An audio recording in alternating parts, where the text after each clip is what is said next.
Good afternoon and welcome, everybody. This would be the Jeff Cameron Show right here on 97.9 ESPN Radio. It is my great pleasure to be with you. Thanks for tuning in. Happy Balls McWednesday to you and yours. I'm Jeff, that's Tom. We're online, ESPNTallahassee.com, if you want to stream it.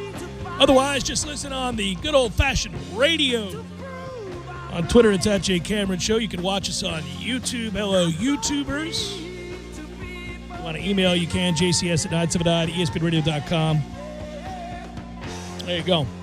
Podcast will go up upon the conclusion of the show. All 3 hours coming your way via podcast, wherever you get podcasts. Let's get straight to it. Florida State played this morning at 11 against Duke, and they took a ass beating, and it was from Jump Street. Gave up runs in the first. It was grand opening, grand closing. Offense was completely impotent. World needs plenty of bartenders. And that's where we were. That game is over. 12-1, your final from North Carolina, where Duke came to play. Florida State did not. Really, every aspect of the game of baseball, Florida State sucked in today. Not just screwing, Mitch. They couldn't pick up the baseball and make routine plays, committed a couple of errors, missed on some opportunities with others. They didn't hit the baseball. They amassed one walk, struck out a lot. They just sucked. Nothing good about today's game. They didn't pitch. Walked 8 hitters, 8 batters, gave up double-digit hits. Yeah, you know, they're not trending well. Played poorly against NC State. I know they closed out that series with a win and scored a bunch of runs, 15 of them, in fact. But that didn't carry over into their performance today. Now they'll take on Miami on Friday. You know, I sound a little perturbed, maybe because you want to be playing your best baseball now. You want to show signs that you're a little bit more consistent, and they're not. They're wildly inconsistent. That said, if you want to be a glass is half full kind of guy, and there's plenty of room for that, especially when it's baseball, there's enough there to win important series, important games. They may win Friday against Miami and just continue to add to the Canes' woes when facing Florida State. That'd be great. Go 4-0 on the year, in the series. There's a sweepage for that ass. You'll take it. That'd be great. But in terms of their overall picture, they're just not very good, man. They're not very good. They've got good pieces, and when they all come together, they have those days where you go, okay, that's the kind of team that nobody wants to play, and that still exists. It's still there. They just don't consistently play that brand of baseball. All guests appear via the Phone Hero hotline. Phone Hero specializing in iPhone and iPad repair. 2 locations: 2915 Cary Forest Parkway, 833 West Gain Street. Online at PhoneHeroTLH.com. Yeah, and so I'm talking about this team, and I'm not talking favorably about them, but, Friday could change. Who knows? I've been around long enough to watch baseball to know that you can hate a team on a Wednesday and love their ass on a Friday, so we'll see. Yeah, I think, one thing that I've echoed for a little while now is just their fate is pretty much secure. I was, aghast that they weren't picked to be one of the 20 host sites, one of the potential 20 host sites. And once that happened, it took the wind out of the sails for me, just in terms of the passion, because what are you playing for? I get this is a COVID year in the sense that they had to dedicate resources to specific areas around the country for this whole tournament to work. But if you can't earn your way to a host site, period, even though you had a resume that I believe was top 20, I just have a hard time getting up for these games because I know that we're going to be a 2 or a 3, and it's going to be probably Gainesville. If not, it's going to be, state of Mississippi or something. But damn it, man. There's no incentive. So now Friday's different because it's Miami. And anytime you play Miami in a one-off, in a weekend series, whatever it is, there is incentive to beat the Canes' ass. But it's annoying, man. I'm troubled by it.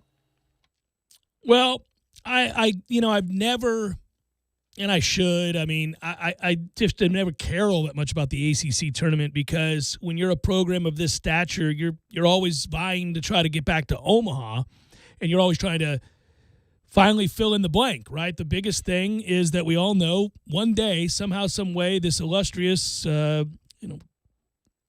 decorated program is going to win a national championship.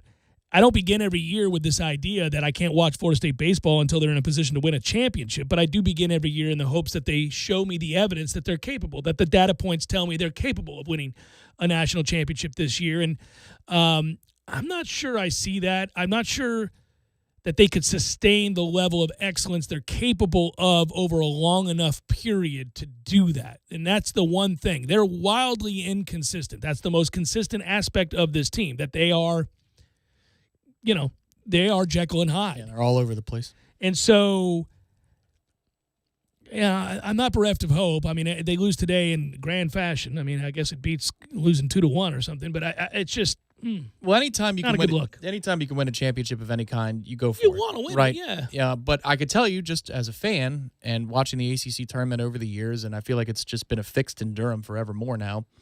It's look at that, they won the first game. Okay, second game. Okay, you know what? We can win this thing.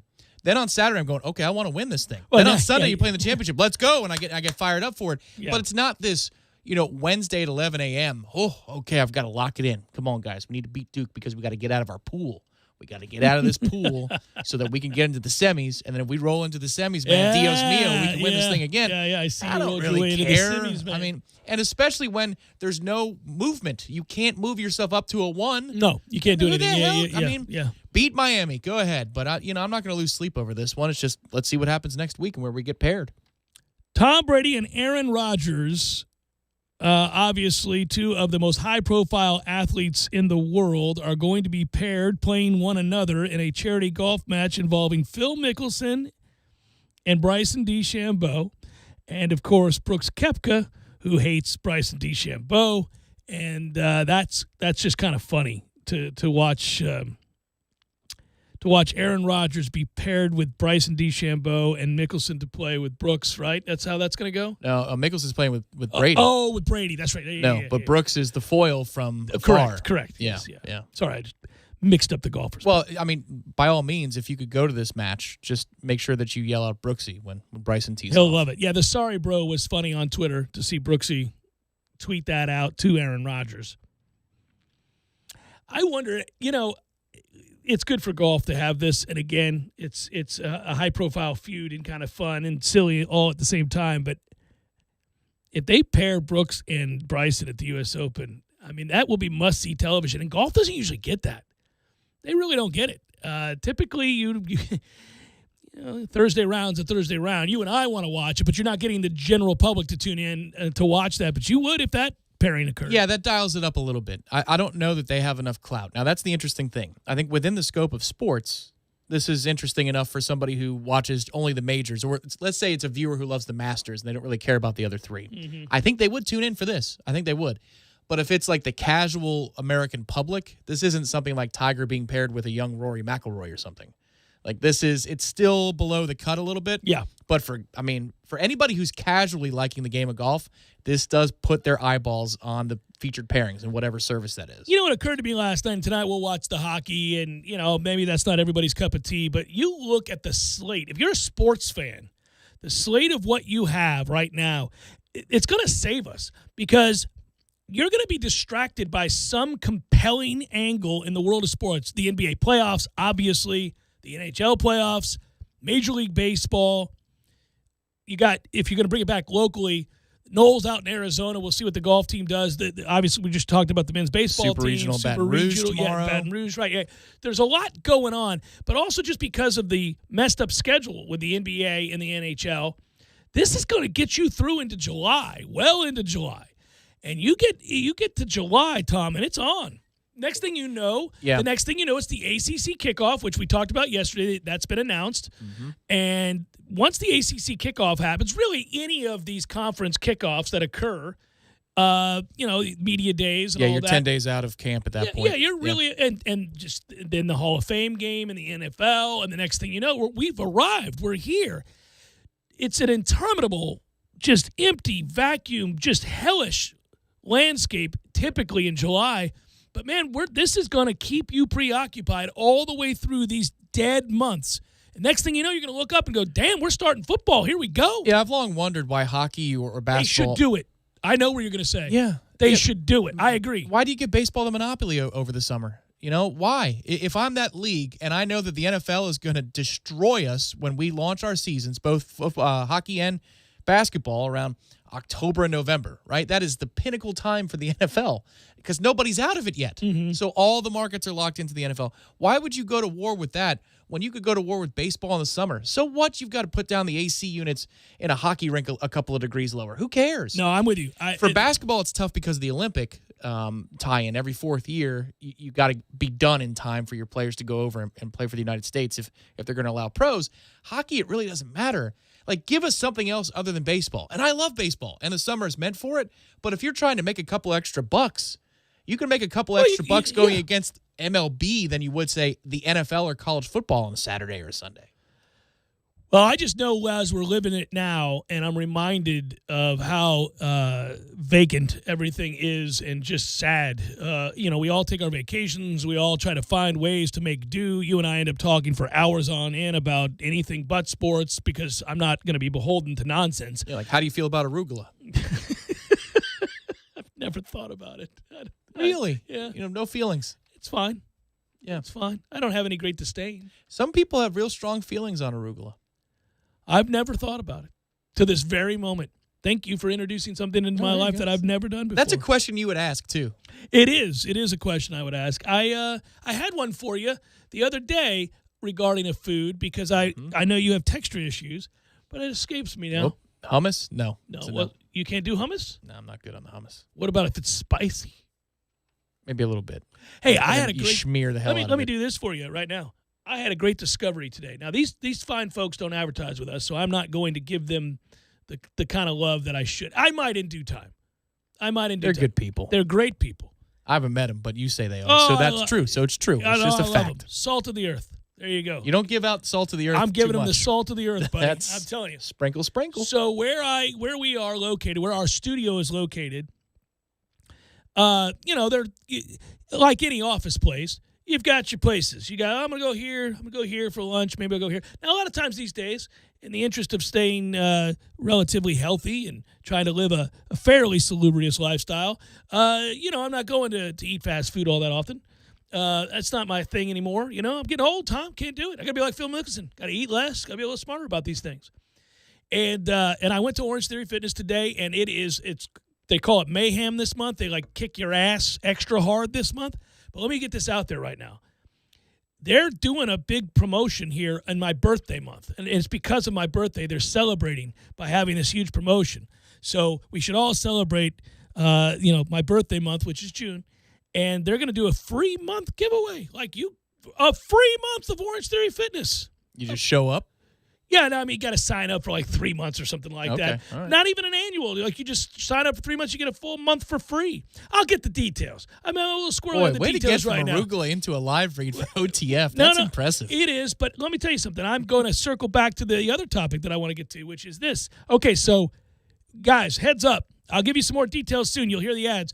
But you're not going to beat free, dude. Free. If you've been thinking about trying Orange Theory Fitness, the world's returning to normal. People are back doing things. Get off your lazy ass is what I'm telling you. Let's go. It's time. Our friends at Flooring America, I saw a buddy there today working out. He's hitting the Orange Theory. Yeah. Per the Jeff Cameron Show endorsement, he said, I'm going to do it. He's getting ready for the next Mediocre Golf Association tournament, no doubt. No doubt. All right, so there's all of that. But there's a gas station near us that I frequent. So it's right by us, and I go to that one because it's convenient for me to go to that one. It's the closest one to the office. And I like to do the circle-y-do when I come up here. I don't go through the bank anymore. I got tired of that. Yeah, me too. I do the U-turn as well. I do the U-turn. But sometimes you have to go up one extra because people that are trying to get into the other gas station. Yeah, that's correct. Or the Publix, which is annoying as hell. That is correct. So we both we do it. I do the circle-y-do. So here's the thing. It's called a U-turn, but circle-y-do is way better. Yeah. So when I have to get gas, I want to reward these two wonderful people that own this gas station over here, who over the years I've gotten to know. It started out just happenstance. I go to that gas station. We started shooting the breeze every time I went in there.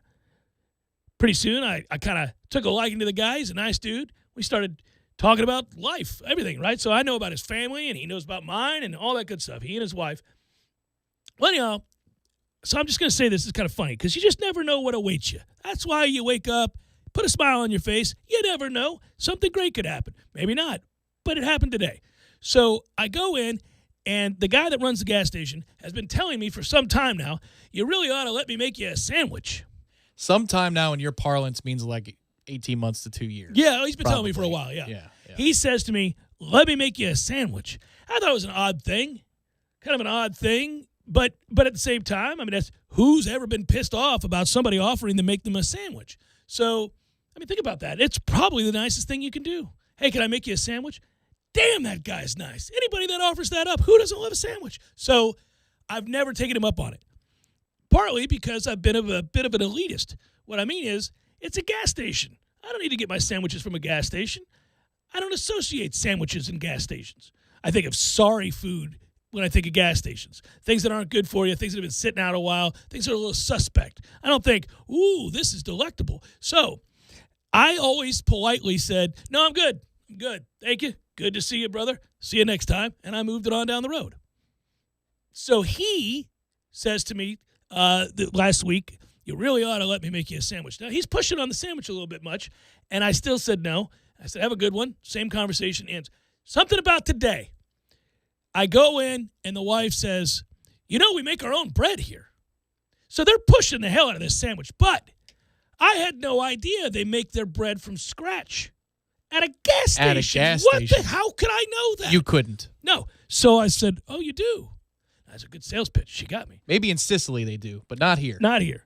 And I had just finished that OTF workout. I was exhausted.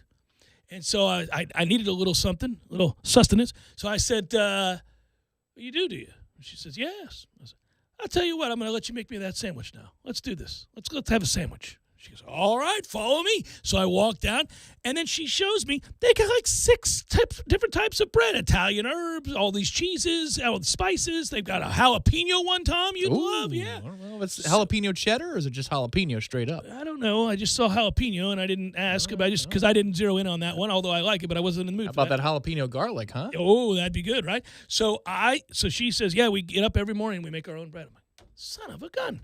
I would have never done that. So I got a simple turkey sandwich. Unreal. One of the best sandwiches I've had in years. I wanted to drive. I got back to the studio, ate this sandwich, wanted to drive back over there just to give him a hug. You would never know it. It's a secret. Damn it. I'm so mad at myself that I've waited all this time to get a sandwich. Now I would have been getting sandwiches left and right over there. What a Wednesday. Well, What a Wednesday, man. How many days that you're alive on this earth ends with a eureka sort of, I discovered something new of all places at a gas station. It just doesn't happen. You know what lies at gas stations? What lies within gas stations? Disappointment. That's usually what is disappointment in mankind, disappointment in the time wasted, disappointment in the aisles, disappointment in the person in front of you at the gas station, just disappointment. That's what a gas station should just light up. Hey, big bag of disappointment here. But not today. Today it's like, hey, man, delicious sandwiches here at this gas station. Well, think about it, too. The gas station has now given us 2 insights because we had the one listener send us the information of how to mute the videos. Remember the buttons to mute the videos? I actually did it. So I did as well. Yeah. And it worked. And I also told somebody, I said, hey, hit that button. And they went, oh, you've got to be kidding me. I said, no, I'm not kidding. We need more silence. Not about it for years. Need more silence in the world. Don't you hate when you don't know? It's like you and I didn't know anything about the messaging on the texting on the phone. Oh, yeah. Yeah. Do you know how much ridicule we got for that? People are like, how did you not know that? Yeah, they're like, hey, you dumbasses. I remember when they had the pens for that stuff, but I didn't know you could just do it with your finger. I had no idea. Yeah. It's great, too. It's uncanny. It's a little unsettling. It saves so much time. It's unbelievable. What we're talking about, folks, is if you're sending a message to somebody, you don't actually have to know how to spell a word. I mean, sort of. You got to have some semblance of an understanding of how that word works. But if you get the root, you're pretty good. It picks up on it. It knows right then. So, like, I message you now, and I just go scribble, and it's perfect. It's a paragraph. I'm like, what in the world? The most important thing we need to do today before the show is make sure that we have an outline for the baseball game. Yeah. And you went... I just went... Boop, there it is. Perfect. It's even got the commas. It's the dumbest thing. What are we doing? It reads our brains. Jeff Cameron Show, 97.9 ESPN Radio.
94 days until the start of college football.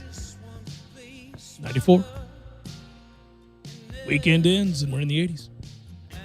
Woohoo! Think of Greg Spires when I hear the number 94.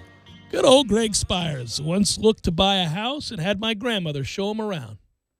Is that right? That is correct. Wow, I picked that one out of thin air. So Greg Spires, remember, had a little brief stint there with the Bucks? Actually, that's kind of more what I remember him for. Oh, you don't In the remember him Knowles. here? Yeah, I remember him Barely. here. Yeah, But yeah. so my grandmother is kick-ass, still with us, still sharp as a tack, worked into her 80s, selling houses down in St. Pete and Tampa. Badass, right? And she was like the realtor of the year and everything. I mean, she's awesome. But if you could just see the two of them in a car, it's priceless. Greg Spires, like 6 whatever, 300 and something pounds, massive human being. My grandmother's like 5 feet tall, about $102. Greg Spires hops in. She's like, let's go. I'll show you some beautiful homes. She had no idea he was a professional football player. And it's kind of funny because there's an opportunity for all these racist tropes to fit in here, but it's not. She said that anytime really rich people, she didn't want to pry, but you kind of got to get a sense what houses people want to look at, right? I mean, there are a lot of houses, some on the beach, some not, some you could afford, some you can't, no matter who you are. You spend as much as you want down there in Madeira Beach, and all that. But when somebody's new, you kind of have to ask politely the best you can. So, where are you looking to buy? You're trying to get to the point. It's like a car salesman. It's like anybody else. You don't want to blow somebody out of the water when you start talking to them about what kind of car they want to buy. You can't say, how much do you have to spend on a car? Although, if we would get rid of all the nonsense, that really should be what happens. How much do you want to spend on a car? Rather than feeling the shame of them, showing you the luxury model. Well, let's go ahead and take a look at the Celica. Right. That's a toughie. That's a toughie. Brand new Celica. Yeah. So not all of us walk in like I do and say, I want to look at the brand new QX80, Chris. Have your craft people bring me over the QX80. Not everybody can do that. You want to avoid the awkwardness of all that, Tom. Have them bring it over, Chris. Yes, let's go. I'll be there in 10 minutes. I've Have the spoken. nicest QX80 out there for me. Jet black tinted windows, silver and black. Let's go. Boom. Bought it. Just like that. But most people, you got to massage. You got to figure out the deal. Yeah, you walk in the showroom door. You better have that QX80. I'm here. Ready. Let's go. I didn't tell you. I think I'm going to go with the QX60 this next time around. I don't need the 80. I don't need the 80. Oh. I don't need it. A likely story. It's too big. It's too big. It's too much car. There's too much going on there. I mean, it's nice. It's beautiful. I like it. It's been a fun ride. You want to be 75% of the man you were? But so, you ask somebody where they want to look or what kind of house they want to buy. Yeah, and it's hilarious because Greg Spires had made millions of dollars at this point. And so, he gets in the car and he's like, let's look over here. And in her head, she's like, every house over there starts somewhere between the neighborhood of $5 to $10 million. Oh, okay. Now, because she's not a racist, she didn't say, sir, I'm not so sure. She went, okay. She got excited, and they went straight over there, but she thought, this is awesome. My man just hopped in. Let's go over to the most expensive house I can sell you. That is going to kick ass. But ultimately, I don't think he bought with her. I think he waited and maybe went a different well. But that's it. But he was super nice, and eventually they got into a conversation about what he did for a living and where he played his college ball, and she got all excited. She said, you might know my grandson. How great is that? Proud grandma. He's on the air. He might have talked about you. Probably did. Oh, most assuredly. Most If you're assuredly. here playing in the NFL, Yeah. your name might have come up once or twice. Anyhow, just thought I'd throw it out there for you. How about that? I 94 pulled Greg days. Spires out of the air, and you've got I got content. a Greg Spires story for you. It's easy to produce this show. CBS Sports announced their. Did you see this? That's good news. I don't know. Yep. CBS Sports said that here you go. Here's your college football TV schedule. 70 games set for broadcast. Schedule kicks off in week 0. Saturday, August 28th. See how I married the 94 days, guys? With the big-time UConn-Fresno State matchup. Ooh. Little TBA for that ass for the time. We don't know. That's going to be on CBS. CBS. Oh, boy. Might be one of their spin-off CBS networks. Well, don't send, Nestler and Danielson, because if they call it like they did the they'll Sun be Bowl. indifferent. Yeah, they'll be indifferent. They'll be half asleep. Also, on that day, 10 o'clock Eastern time, Utah, that'd be Southern Utah, not your traditional Utah, but Southern Utah, and San Jose State, 10 o'clock. Okay. I'm watching. It's a good helmet, San Jose State. Good logo. Yeah, I'm watching the game. I don't really care. It's August 28th. I'm watching 10 football. a.m.? 10 p.m. Oh. I mean, it's two Western teams, but, you could start the day with a little bit of... Good God, those poor bastards will be playing at 7 a.m. in your mind. That's what they should do. No. They should be made to do that. Relegated. I love how they were going to just bully the Pac-12 that one year. They're like, yeah, you guys are going to start your games at 7 o'clock your clock because the rest of the country is in a normal time zone. And nobody really cares about your brand of football anyhow. So you guys are going to help us all out with a little 11 a.m. Eastern time kickoff. All right, Oregon? Well, tell me you wouldn't be more likely to watch a little USF Tulane if it was 8 in the morning on Saturday. That'd be on. Yeah. I like that they jerk them all around, though. That they're like, screw you. Like, all right, around, yeah. They jerk them around. They're like, hey, here you go. Here's a little Wednesday at 6 p.m. for you, USF. I did not know where you were going with that. So CBS Sports Network announcing they will again serve as the home of the service academies. The network will televise 6 Army games, 4 Navy games, 4 Air Force games. The 2021 Conference USA Football Championship game Saturday, December the 4th, will also be on CBS Sports Network. But here you go. Here's what you got. Saturday, August the 28th, you're getting a little UConn, Fresno State, and Southern Utah, San Jose State. Then on Friday, when you think, oh, man, that was great. That tasted great. I got a little taste of football, man. I loved it. What am I going to do tomorrow night? Oh, you're going to watch football. Little Duke at Charlotte at 7 p.m. Ooh. That's a war. Yes, it is. Charlotte may win that game. Saturday, September 4th, you're going, okay, so we're just easing our way into the schedule, I see. When the first 3 games on the slate are UConn, Fresno State, Southern Utah, San Jose State, and Duke, Charlotte, we are just dipping our foot in the water. That's all we're doing. We're not doing anything big just yet. Blue Devils 49ers, baby. Then you say to yourself, okay, well, what do I got Saturday? Anything Saturday? Okay, a little something on Saturday. It begins again with a little Holy Cross UConn. Boy, UConn out the gates. We got a lot of UConn for you. It's a lot of games. Yeah. Then it's Marshall at Navy. Okay, now you right. have my interest. I'll watch right. Marshall at Navy. See, I knew that was going to happen. I waited for your reaction. I was like, I'm going to tell him Marshall Navy. He's going to go, okay. Okay, I can do Marshall Navy. Those are real programs. I will watch. I'll watch that game. Things have happened at those programs, yes. Then the MAC will play to be determined. They don't know which 2 teams. And then New Mexico State at San Diego State at 10:30 p.m. on a Saturday night. Okay, live wagers, baby. That's it. Live. Make them live. Friday, September the 10th, you get a little North Dakota, Utah State. Saturday, CBS not coming out swinging. Not coming out swinging. No. Don't think I would have sent this press release. I think I would have just said, okay, we're going to have football for you, everybody, starting August 28th. Come on over to CBS. Friday, 8 p.m. Eastern release on this this particular press document. Yeah, because as you go down, it gets harder and harder. You're still looking for something that really grabs you. You know, I'm still looking here. Not a lot. Not a lot to look at here. So this should have started with the service academies and Army Navy on Saturday, December 11th. And then they put in fine print the rest of the stuff, right? Yeah, because it's tough to sell Yale UConn, but they're trying. Do they have the UConn season package? What's going on here? Are pumped to give you UConn football, baby. Here you go. You're home for UConn. Yeah, it's not a lot, not enough. Gonna have to do better. CBS has got some serious. Need a lot of work. Well, they're bowing out of the game anyway. Yeah, they've called it a day. They're like, look, this is what you've done to us. We cannot keep up. So because we cannot, you get SMU and La Tech, and you'll like it. We cannot keep up. We're going to give you a little Wyoming at UConn because we're in love with UConn at this point. Here's a little Liberty and UAB for you. That's a highlight for us.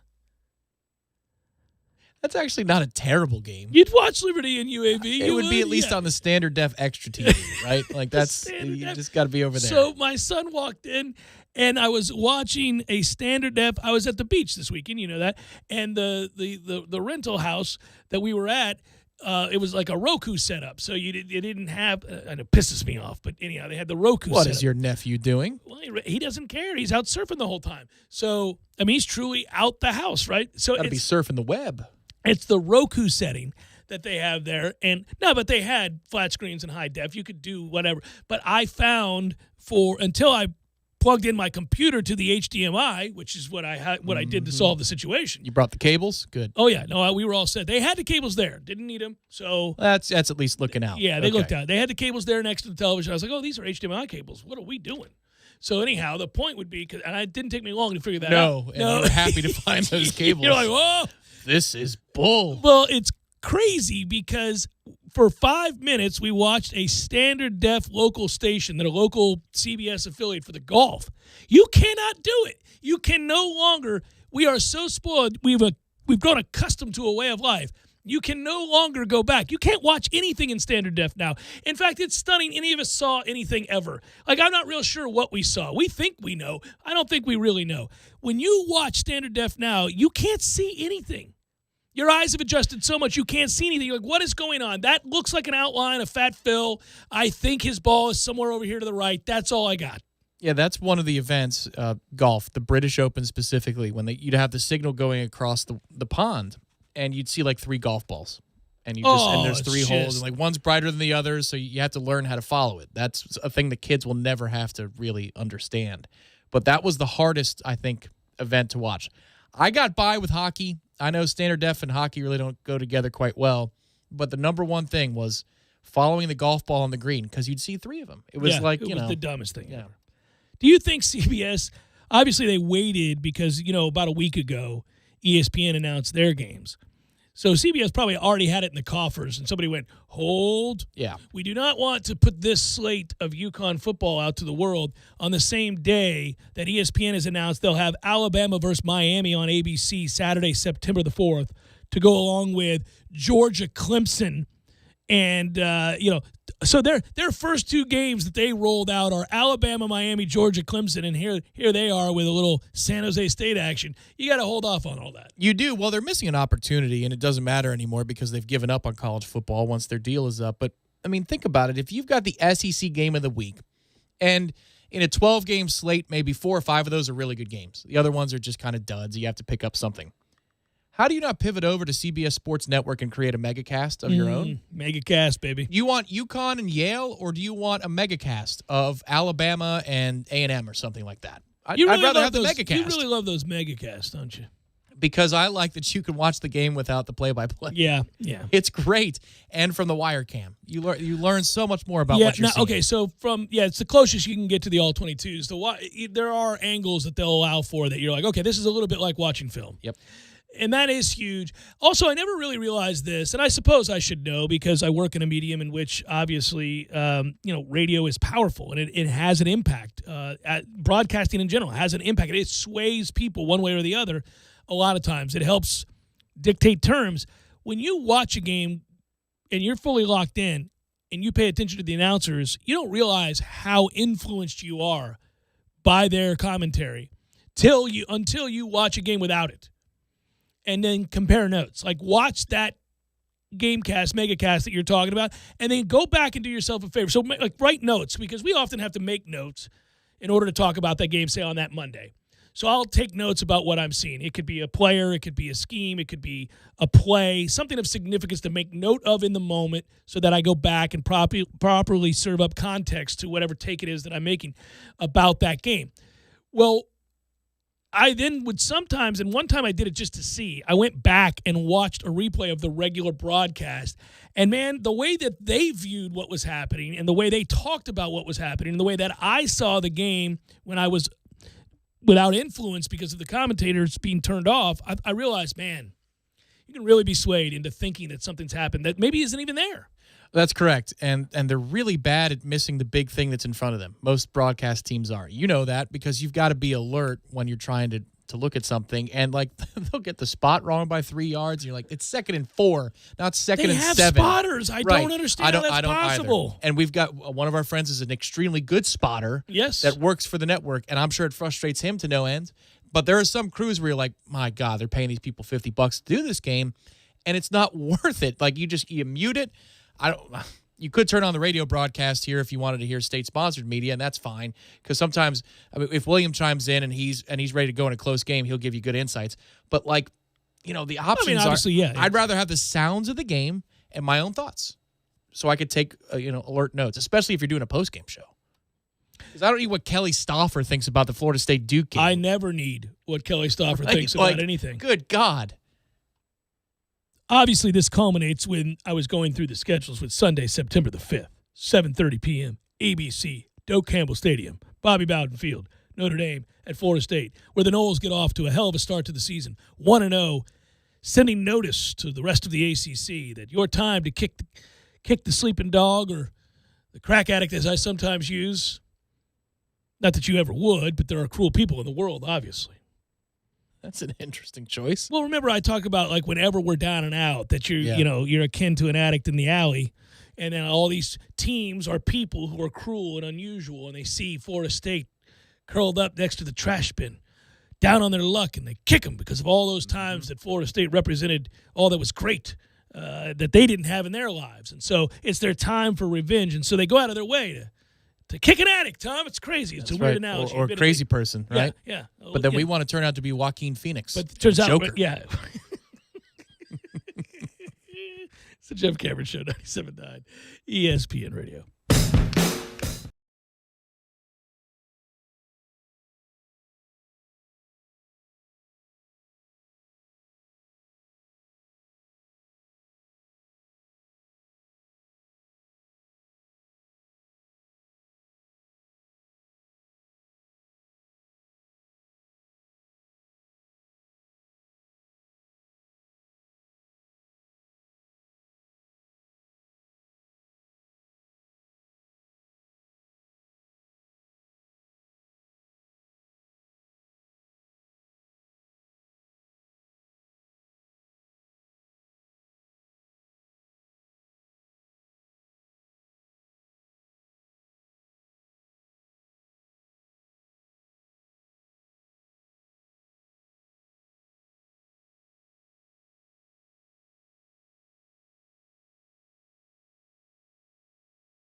help you feel normal again and remind you that we're getting closer and closer to the old normal, meaning we can gather amongst each other again and celebrate the things that make us happy. Watch the playoffs tonight, both in the NBA and the NHL, as they continue to increase the number of fans that are allowed to attend these games. In particular, by the way, watch the Islanders game. They have a chance to clinch a series in their home building for the first time since 1993.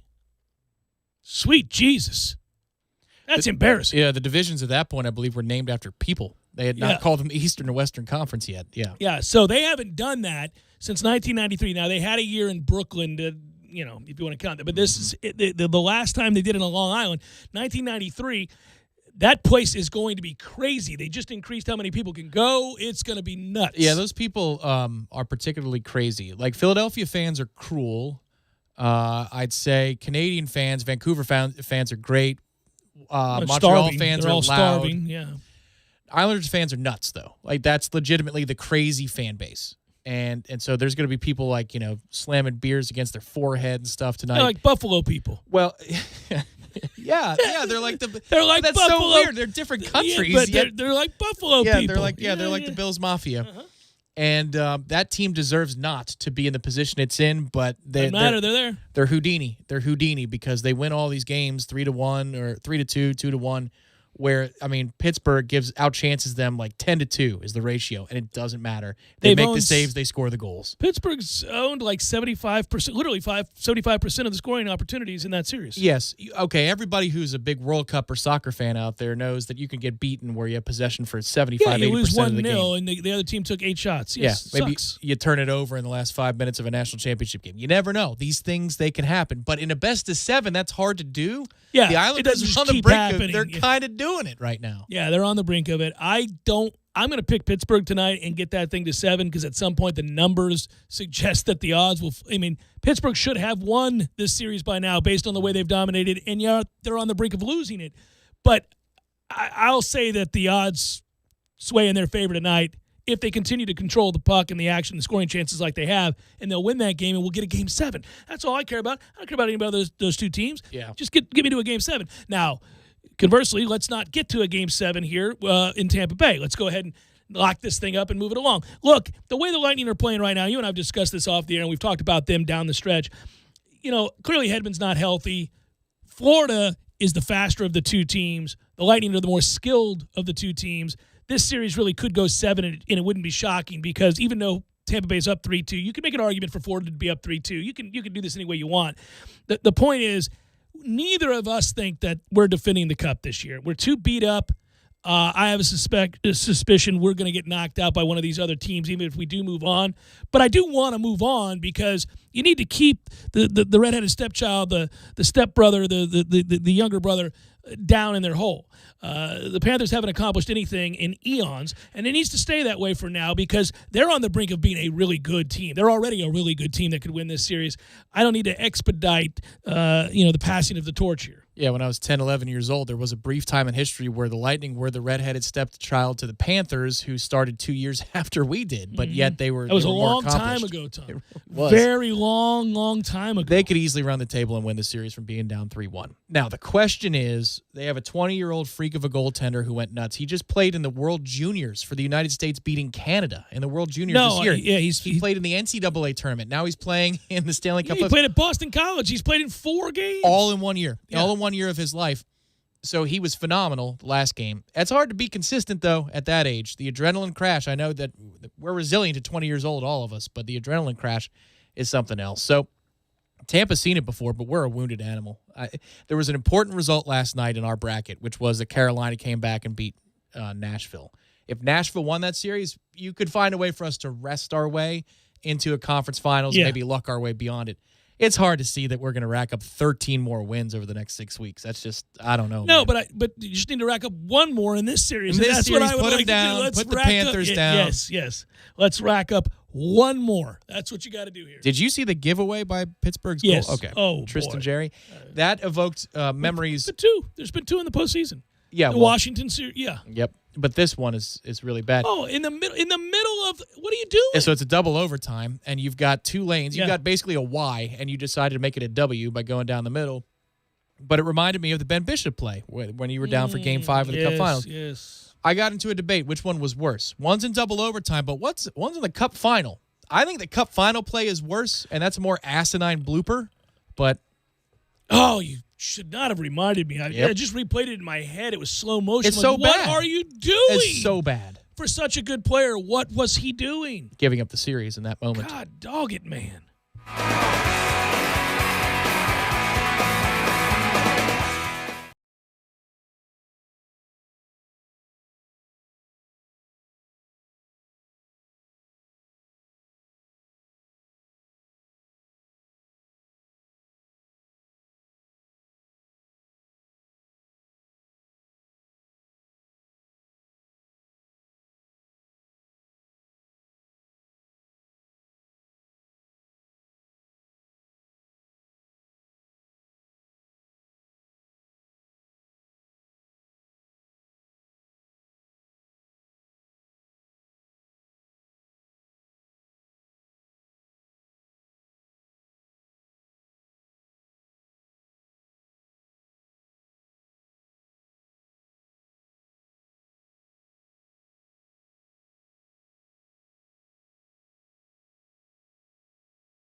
Hour number 2, Jeff Cameron Show, 97.9 ESPN Radio. Good to be with you. Happy Balls McWednesday, everybody. Thanks for listening to us. I'm Jeff. That's Tom. We're online, ESPNTallahassee.com. Also, you can find us on YouTube. Hello, YouTubers. Good to be with you. Thanks for watching. Want to email the show, you can. JCS at 979ESPNRadio.com. On Twitter, it's at J Cameron Show. Day did not get off to a good start as it pertains to Florida State athletics. 12-1 is the shellacking that Florida State took in the ACC tournament by Duke. Got off to a poor start, didn't get better as the game went on. Nothing about it is memorable, aside from the fact that it was as lopsided as they come. Florida State didn't hit, they didn't walk, they gave up walks, they didn't stop people from hitting, they didn't pick up the baseball. Yeah, there you go. That all adds up to 12-1. They'll play Miami on Friday, right as this show is coming on. We're debating, frankly, since the vast majority of my audience will be listening to and or watching Florida State play baseball. If you can find college baseball, that is, folks. I see some folks have gotten hip to what I was saying. In fact, that tweet came in from a number of people.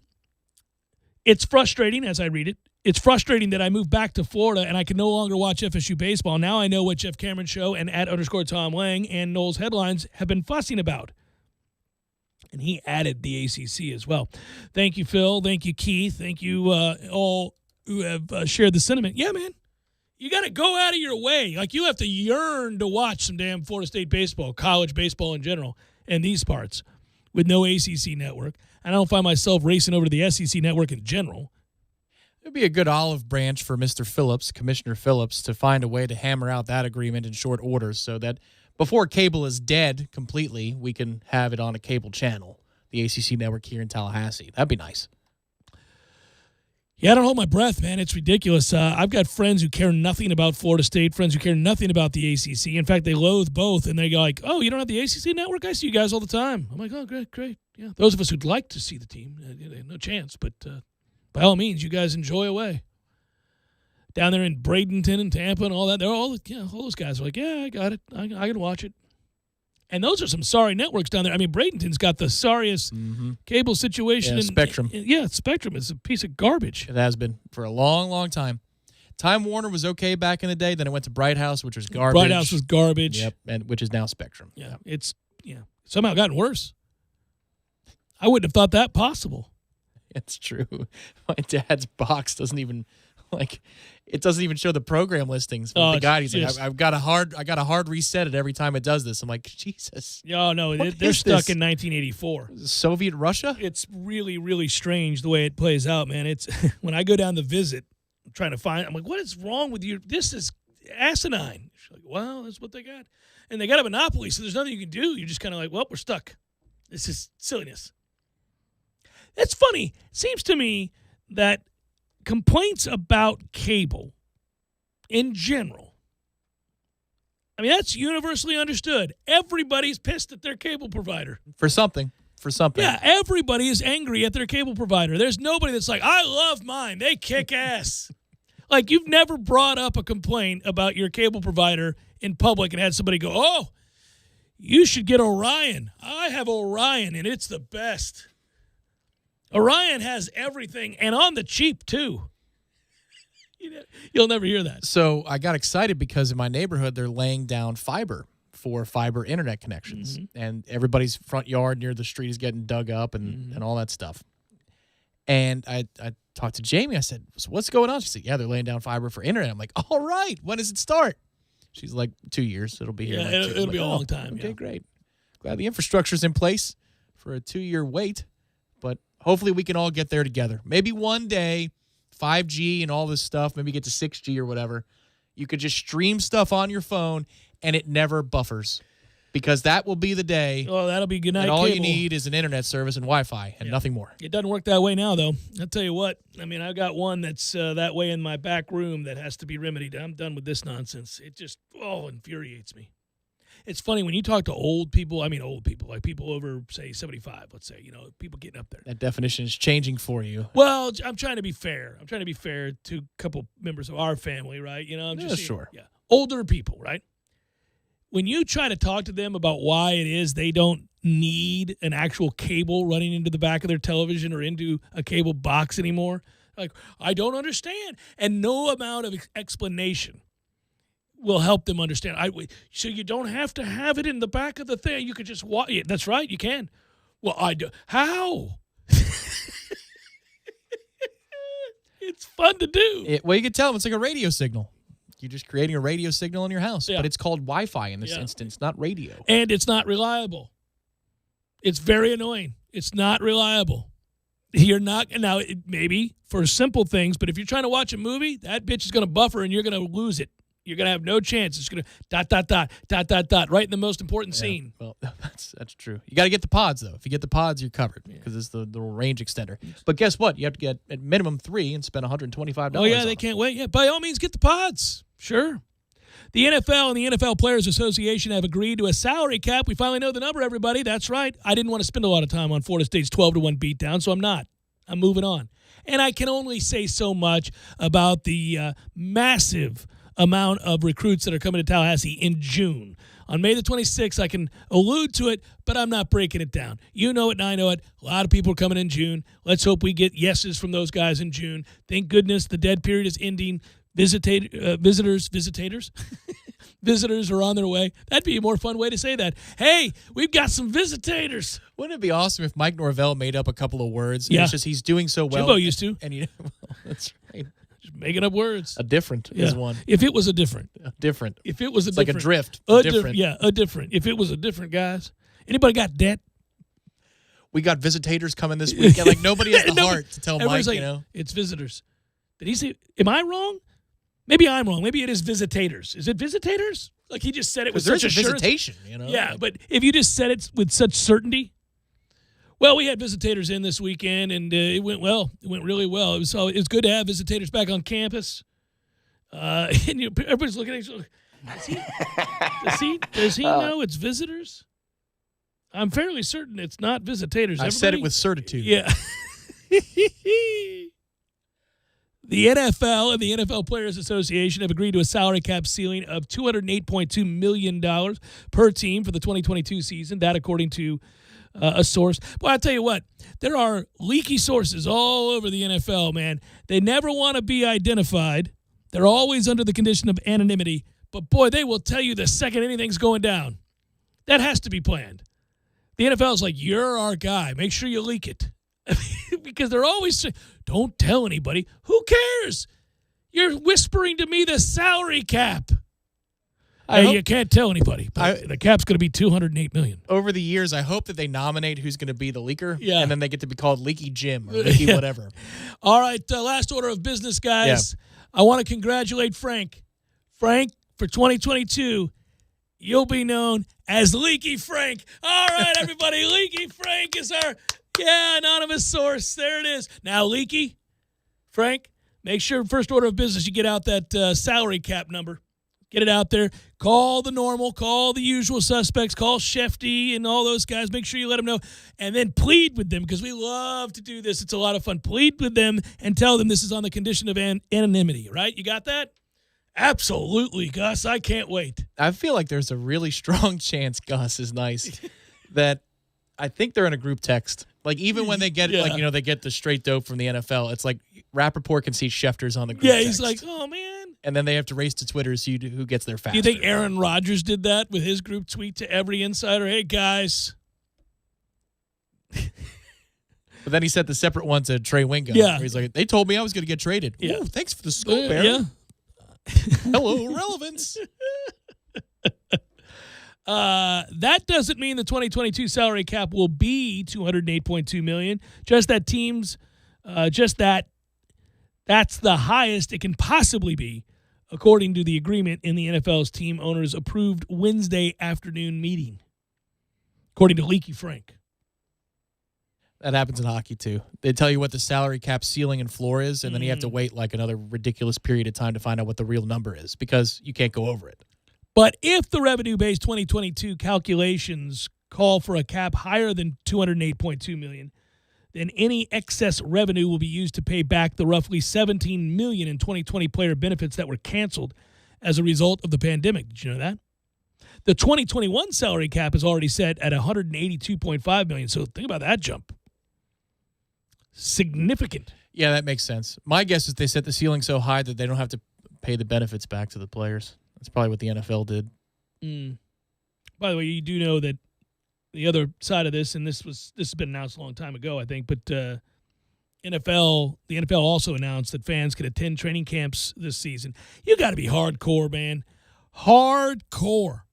And all of the teams, by the way, 30 teams have been given okay to have full stadium capacity. So there you go. Let's get it on. But you know how hardcore you got to be to go to one of these damn camps, training camps? They suck. They're boring.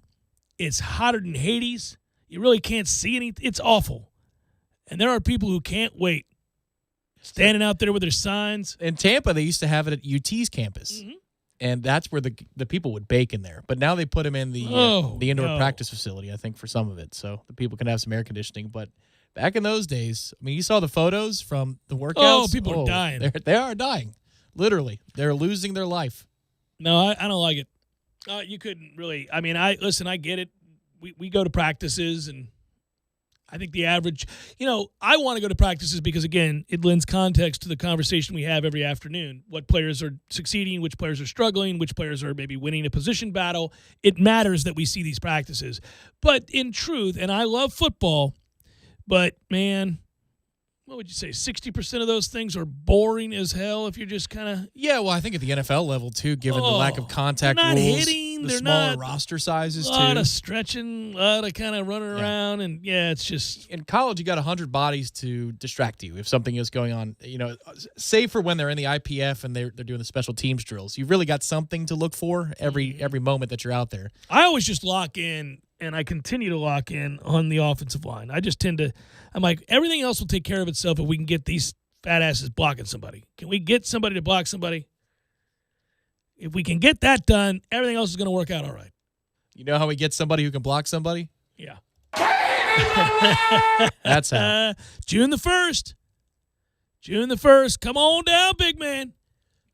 It's less than a week away. You don't want to be up there in West Virginia, out there in the sticks, people sitting around eating possum.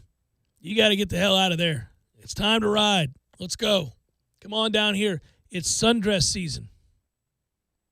Walk this campus. Why should you believe me? Because Kane told me so. Yeah. That's why you should believe me. Every guy that's walked that campus in June or July, you guys know exactly what I'm talking about. Now, we can't go over there and do that anymore at our age. Tom, would be creepy. But if you're a young college kid, and he is. I think you still had those segments when you were my age.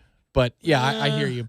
Sundress season. Yeah, no, those segments maybe. Yeah, but I mean. Because you do your tour, you do your drive around. I'm alluding to a bygone era. Right. I wasn't, lingering. Right. Well, the thing about the sundress is it's elegant. That's the thing that's cool. Hey, listen, we're all visual creatures, but there's also an aura of elegance if you wear it the right way. Yes. That's what it is, Tom. We're all admiring the elegance of the sundress. Hey, man. There's hot and there's beautiful. Big difference. Yes. And on a campus like Florida State, there's both. It's Jeff Cameron Show, 97.9 ESPN Radio.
Jeff Cameron Show, 97.9 ESPN Radio. Appreciate you joining us. Just did that thing where I made myself angry at myself. So, you have little spots on your body that when you ding them, it doesn't seem to be commiserate to the incident, right? It doesn't make sense. Like, I barely hit the corner of my elbow just now walking back into the studio. The pain that swept through my body for that little nudge, it doesn't seem fair. It doesn't seem to be in line with the act of bumping my elbow. And then I get angry about that. Like I'm mad at the world that hurts the way that it does. It's like stubbing your toe. When you stub your toe, if you think about the act of stubbing your toe, like that was kind of silly and a little uncoordinated, but I just barely bumped the front of my toe. It should not hurt this bad. Good God, it hurts terribly to stub your toe, especially when you rip that front portion of skin. Ooh, yeah. Ah. Oh, yeah. Even if you bash the hell out of it on the corner of a table or something, you're in a home that's not your own and you just don't have the angle correct as you're trying to get around a couch and an end table or whatever. Mm-hmm. And also the edge of the knee, the kneecap. When you catch the end of a table, that is devastating. Oh. It goes right through you. And the radiation that comes with that's the one that bruises the most for me. I don't know about you, but being in so many Airbnbs the last freaking month, my knees are destroyed. I've hit the edge of glass tables. Glass tables are the worst. You don't see them. You see the stand underneath the glass table, but you don't see the edge of the glass, and it just right into your knee. And it'll stay bruised for weeks. It's ridiculous. They're getting set to vote, Tom. Sorry, I wasn't ignoring you. I'm sure you weren't. I was expressing my pain, and I was reading something. Not worried about your other stuff. Not ignoring me at all, just reading something. It's fine. I can hear you. I was waiting for you to come back. That's why I was like, I'll just talk more about this pain. No, the Airbnb stuff, I got it. I know when you're in an unfamiliar place. Glass tables, yes. Tables, it hurts. I don't know if you read Thrasher's thing, his opinion piece in the Democrat, but talking about Doak Campbell Stadium and the request for they have a vision basically and a blueprint, $20 million or so that could help the dump that is Doak Campbell Stadium. The outside of Doak Campbell Stadium is still beautiful and awesome, but everybody knows from the erector set inside, it ain't pretty. We got a lot of these problems at Florida State. I'm forever bringing this up, right? So this all seemed to have been approved. More than 60% of Leon County voters approved the blueprint. Percentage of those funds were set aside for general economic development of efforts. Other dollars earmarked for specific capital projects. That's from economic development funds. And so they're talking about, putting that money to use. And I guess it's going to get voted on tomorrow. And there's some people who are not down with this, and other people who are very frustrated that this seemed to have already been kind of an understood foregone conclusion, and now it's not foregone. There are people who are against that. So if it's for bells and whistles, I can understand pushback, but if it's for, making sure that a dump doesn't cave in on itself, I think that's a horse of a different color. So that would be the definition that would sway me one way or the other, because I could see being petty a little bit as a citizen of Tallahassee and how Florida State likes to move home games away from Tallahassee any chance that they can get. That annoys the hell out of me. You could have played LSU here. You could have. Don't tell me otherwise. Baton Rouge, Tallahassee, you could have done it. I understand that the university has to run it like a business and make an extra million or two here. Too, Tom. But I'm a citizen of this town. I'm a citizen of Tallahassee, so that pisses me off. If you want to get petty about that a little bit, I can understand it.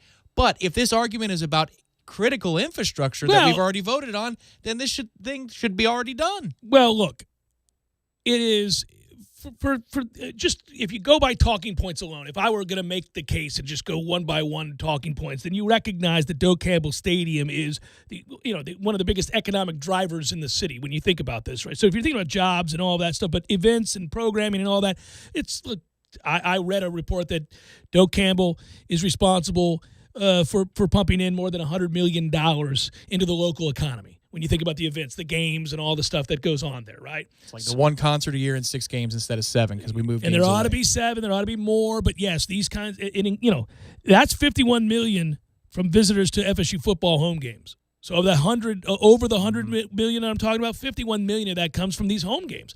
Now, look, just because we work in this industry and we talk with people all the time in the restaurant industry. 2 things need to get to happening. We got to stop giving games away to neutral sites, and we got to stop sucking because it's killing the local economy. Number It 2 is needs to killing happen it. first because 6 games, you can get by on 6 games if you're a good football team. So FSU requested $20 million with that blueprint that I referred to. And if you're just basing this on the numbers, whether to approve it or not, if you've got something that pumps in more than $100 million into your economy and you're asking for $20 million to make sure it's still viable and safe because, rails are falling off or eroding and stairs need to be repaired and all that is, well, the ROI on that is pretty good. I think you would that's a no-brainer. Yes, let's go. Yeah, agreed. If that's what it's being used for, as long as it's being used for what it's earmarked to be used for, and we need to be careful on that. But again, I would like to use it as an opportunity to say stop moving games away from our city, our fair city. Well, you can say that, then, but I mean... And then rubber stamp it moving along. Yeah, but you got to rubber stamp anything that is for structural and safety enhancements, and that's what they're saying that this is for. So, again, I hate to get into the politics of all this, but, I mean, this seems like a no-brainer. I mean, there are a lot of people pissed off about this, and so we'll see. I mean, I would think it is a no-brainer. Maybe we could do $18 million, and they could take the $2 million they made off of going to Atlanta last time and use that. They're talking about, they're talking about, and I mentioned the railings for a reason. They're talking about upgrading the railings, but also there are parts of Doak where if you walk around, you see protruding beams. And this has occurred to me before as being a problem, and so they do want to fix that as well. Well, but here's the question. Now, how does that tie into what they're trying to do on the alumni side? Like, this isn't being used for that. No. None of this money's being used for that. You can promise nope. me that? That doesn't give you a head It start doesn't- on the campaign no, because, nope. well, as we're fixing it, we're building in these inserts for all this luxury No, seating. it's not. It's not shifting money from those other projects. Okay. That is guaranteed not to happen. So they're not shifting it from other projects and putting it towards those kinds of things. Because Also, you can see where they'd say, well, I mean, the alumni section really needs some help, so we could, it's not safe. So let's put in some chair backs. yeah. By the way, most of the funding for the improvements that they're talking about come from non-local government sources, but there are blueprint dollars that is needed for the infrastructure. So that's what we're getting into here. I mean, and there are people who, this has been, this was assumed. I mean, I think this is only coming up because all of a sudden it's not. You have some pushback. You have some people saying, no, I don't want to do. And everybody's like, what do you mean? This was already a given. Yeah, if it was already voted on. Yeah. Then move it along, fund it, and let's be done with it. If it's for safety and necessary stuff, then I suppose that's fine. But, they need to prioritize us a little bit here, a little bit more too. That's all. That's all I'm saying. I'd also note, by the way, it's funny because as we talk about this, and talk about Doak, you guys are used to hearing me rail against Dick Hauser Stadium, which I think, while charming and with nostalgic appeal, is a dump inside. I mean, look, the outside is lovely again. I don't mind sitting there to watch a game, but when I walk around, it's a bit of an eyesore. You're kind of like, man, we look broke. Now, we may be broke, but we don't need to look broke. We need to do some things around here. So there's that. Then you have Doak, which from the outside, the exterior, absolutely gorgeous. One of the better facades in all of college football. That is true. I've been to a lot of college football stadiums. Not many compare, aesthetically speaking, to Doak Campbell Stadium. Tons are better on the inside. Almost all are better on the inside than Doak, but not on the outside. Not Notre Dame. No, Notre Dame is a piece of crap. And they're also 700 years old. Get it together. And they just spent a bunch of money on their improvements too, but it's not enough. Well, it's not in the general populace. No. That's where they have all those enclosed seats. Yeah, from yeah. end zone to end zone. So, I don't like that. I feel like these complaints and the need for upgrades in infrastructure are sweeping across baseball stadium, football stadium, and frankly, the sorry-ass Civic Center. It's better, but I mean, there's a lot of sorry. But isn't it amazing how we have depth in our academic institution now? That is Florida State University, and it's the athletics that you're like, they could use some work. That's a far cry from 30 years ago. It was the exact opposite. Oh, we were whooping ass in all sports, and things are expanding and building. The academics, they could use a little work. Oh, yeah, they could use a little work. Now the academics are awesome, and well, we're winning. rejecting people left and right. We're like, also you can't go here. You can't go you're there. winning every Olympic sport there is to win, but man, gonna need that football team and that stadium to get better. Need a little help. That is, man. It is a tall task, good sir, head coach Mike Norvell, you and your staff have Not lost on him. And I think we're moving in the right direction as we bring it back to the football side of things. I think so. I can't believe the gains in recruiting despite any evidence of success on the horizon. And now the dead period being lifted. Or a lack of. By the time we get to Notre Dame kickoff, Labor Day weekend, what the hell is our class going to be ranked? How many blue chippers will we have in the class? Well, it's currently ranked 9th, Tom. It could be ranked better. It might be. Yes. It might very well be, yes. If June is this big blowout sale everybody's talking about where we have every kid in the country coming in, and many of whom are very high profile, not guys you would think that a 3-6 team could possibly lure. Again, the verbals are nice. We're going to have to keep them. So you're going to have to win some football games. You're going to have to show evidence of real solid growth. This is a broken record on the Jeff Cameron Show. We say this all the time, but I just don't want people to think, especially those that are tuning in for the first time, that we're missing the point. No, we get it. You got to win games. So the local economy will be booming for Labor Day weekend. And I think it probably helps, but I'd have to ask some business owners around town, but it probably helps that the game is on a Sunday for local businesses too. Like if it was on a Monday, I'm so pumped. Your runoff business on a Tuesday, like the airport would be crowded, the roads would be crowded, but I don't know that local businesses might. I think people might linger around on Labor Day. I'll leave after lunch. Hang around, linger. You got Look the day. around, enjoy yourself. You got the day off. You've got the day off. Give us your money. Swing on by some local haunts. Have yourself a Gordo smash. Maybe get you some wings over at Corner Pocket. I don't know. Well, if you're down for a big time, you could. Well, it's hard to get to Tallahassee. We've talked about this before. If you come up, you don't want to just roll in here on a Saturday evening and leave on Monday morning. I mean, you get here on a Friday, guys. Hang out till Tuesday. Tell your boss I'm not coming in. You never know. There might be some events of note in that particular weekend that you might want to be at. We've got a lot going on right now. I don't know that we want to start. We can't promise it, but there's going to be something. There'll be something. We'll have something for you. Maybe 2 things. I wonder if at this event that we're talking about possibly being a part of and inviting others to be a part of, if we could get the consummate professional Tom Block to do a keg stand. I think he would. I think if it was Friday and not Saturday, he would. But, I mean, he's got a big day. He's got to work on it.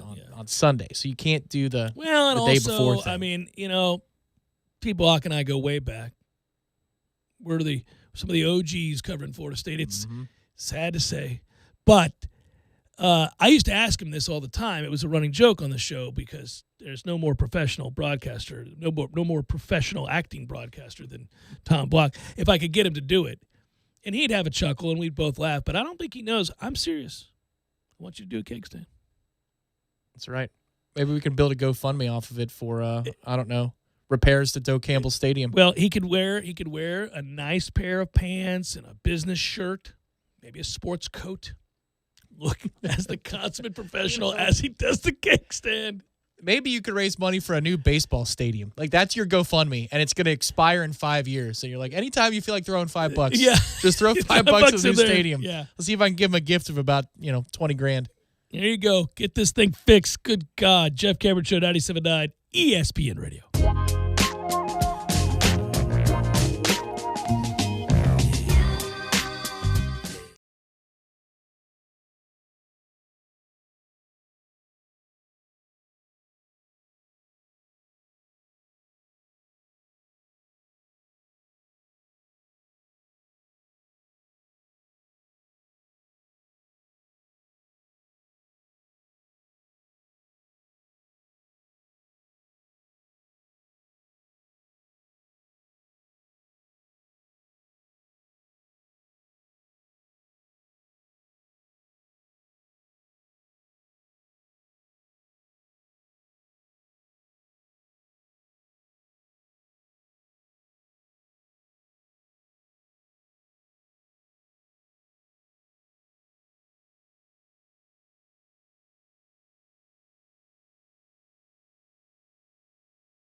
Time at all talking about a kicker walking away from the game of football, but you heard in SportsCenter there that Adam Vinatieri is in fact going to do just that. After a mere 24 years in the league, sweet Jesus. That guy's been kicking in the league for as long as Director Matthews been alive. Pretty much. And it feels that way. That's not a surprise. No, it doesn't. Yeah, I mean, you're right. It's not a surprise. It feels exactly like he's been kicking for 24 years.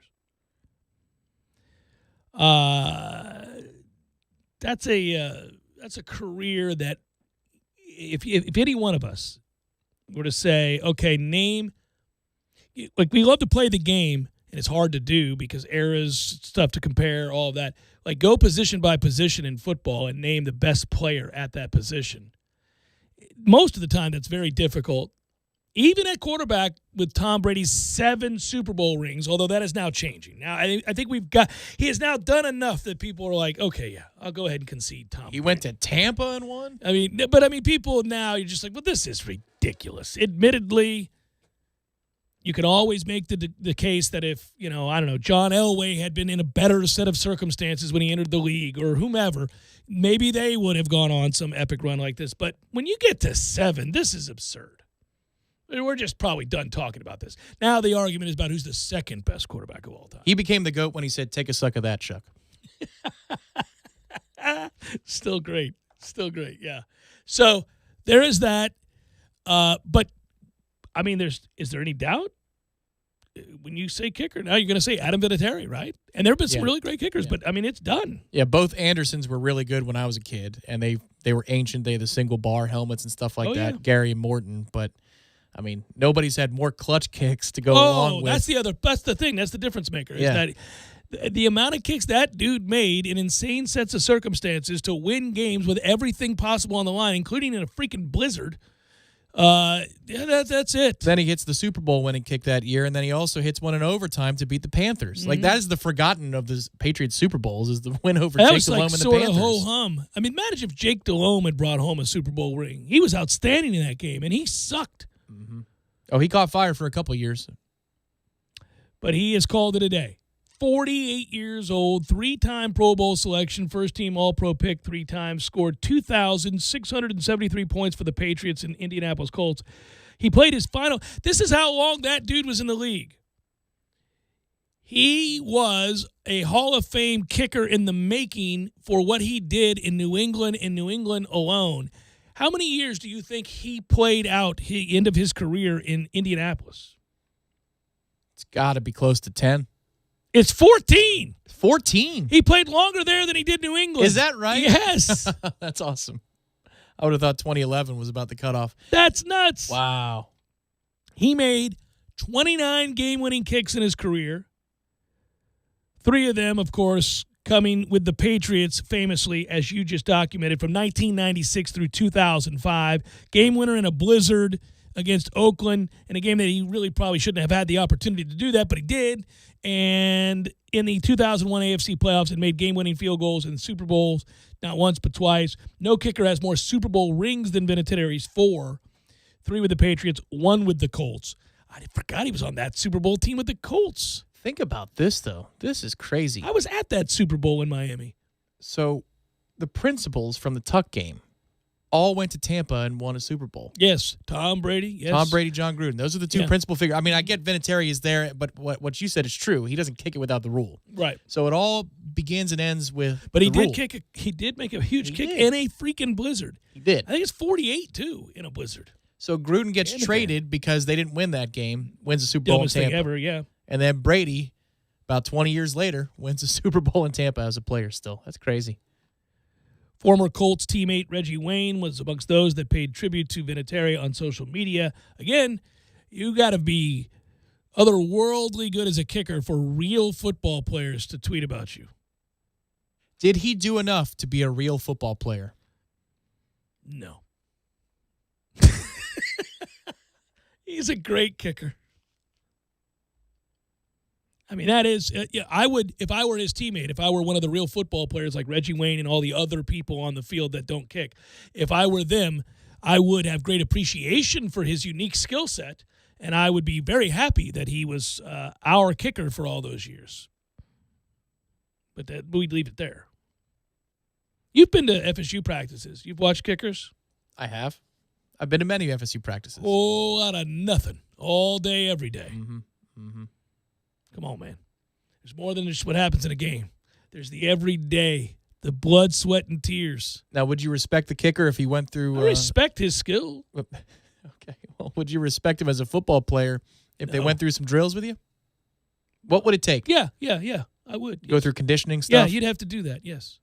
Yeah, go through Oklahoma drills. Let's go. Those are being outlawed anyway. Well, just saying. Put some time in, man. Oklahoma drill with who? The punter? Put some time in. Your shoulders don't matter. Who cares? Punter, Let's kicker, go. line up. Let's go. Do some things, man. By the way, you may be saying to yourself, well, I thought Adam Vinatieri was already retired. It seemed that way, didn't it? Because he didn't play last year, and he sucked in 2019. So he's really been heading this direction for some time. He probably should have just called it a day after 2019. But he was placed on injured reserve in December of 2019 after a season-long knee injury that started in training camp. Colts stuck with him, though. He made a career-low 68% of his field goals that season. That's not going to get it done. He missed 14 kicks, 6 extra points. That's the most you've ever sounded like Kirkjian. I mean, that's a lot of kicks to miss. He missed 14 kicks.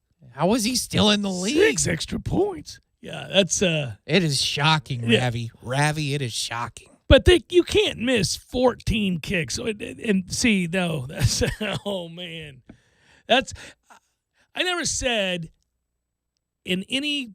Well, I don't think I ever said in any sport that I ever played that was a team-oriented sport. I don't think I ever said something mean to a teammate if they made a mistake. Like, I don't think I ever went out of my way to go over them and say, you sorry ass or anything. Like, I didn't do that, you know?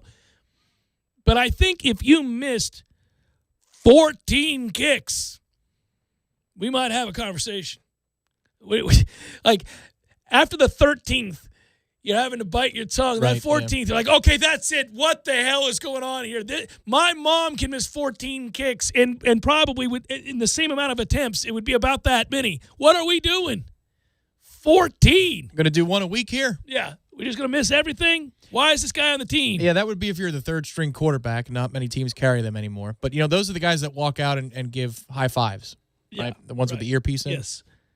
You probably quit after about a half dozen of the high fives when they miss, because usually you go out there and you support them anyway. Well, I've long said it's the dumbest thing in the world watching people high five a guy after he just bricks a free throw. Stop doing that. Don't do that. Don't give a guy a high five.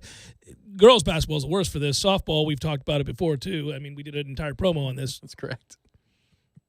Chicks out here striking out in 3 pitches. That's okay. No, it's not. Put the bat on the ball. What are we doing? But, that's like, don't do that. Even if you're the greatest team in the world, I'm not slapping five with a dude bricking a free throw. Don't do that. Especially, you miss both. Dudes pat him on the back. Stop that. Get it together, Bob. Hit your free throws. Let's go. Adam Vinatieri comes off the field, misses for the 14th time. I'm not like patting him on the helmet like, get him next time. No, I don't want to see your sorry ass go back out there. Usually the guy who does that, too, is the one who's going to get cut next. Like, that's never the star quarterback. It's never the star receiver, defensive end. That's like, hey, man, no big deal. No problem. Usually it's the guy you're like, who's 54? Yeah. Who's number 54? He's just happy to be there, man. He's just happy to be there. 275 soaking wet.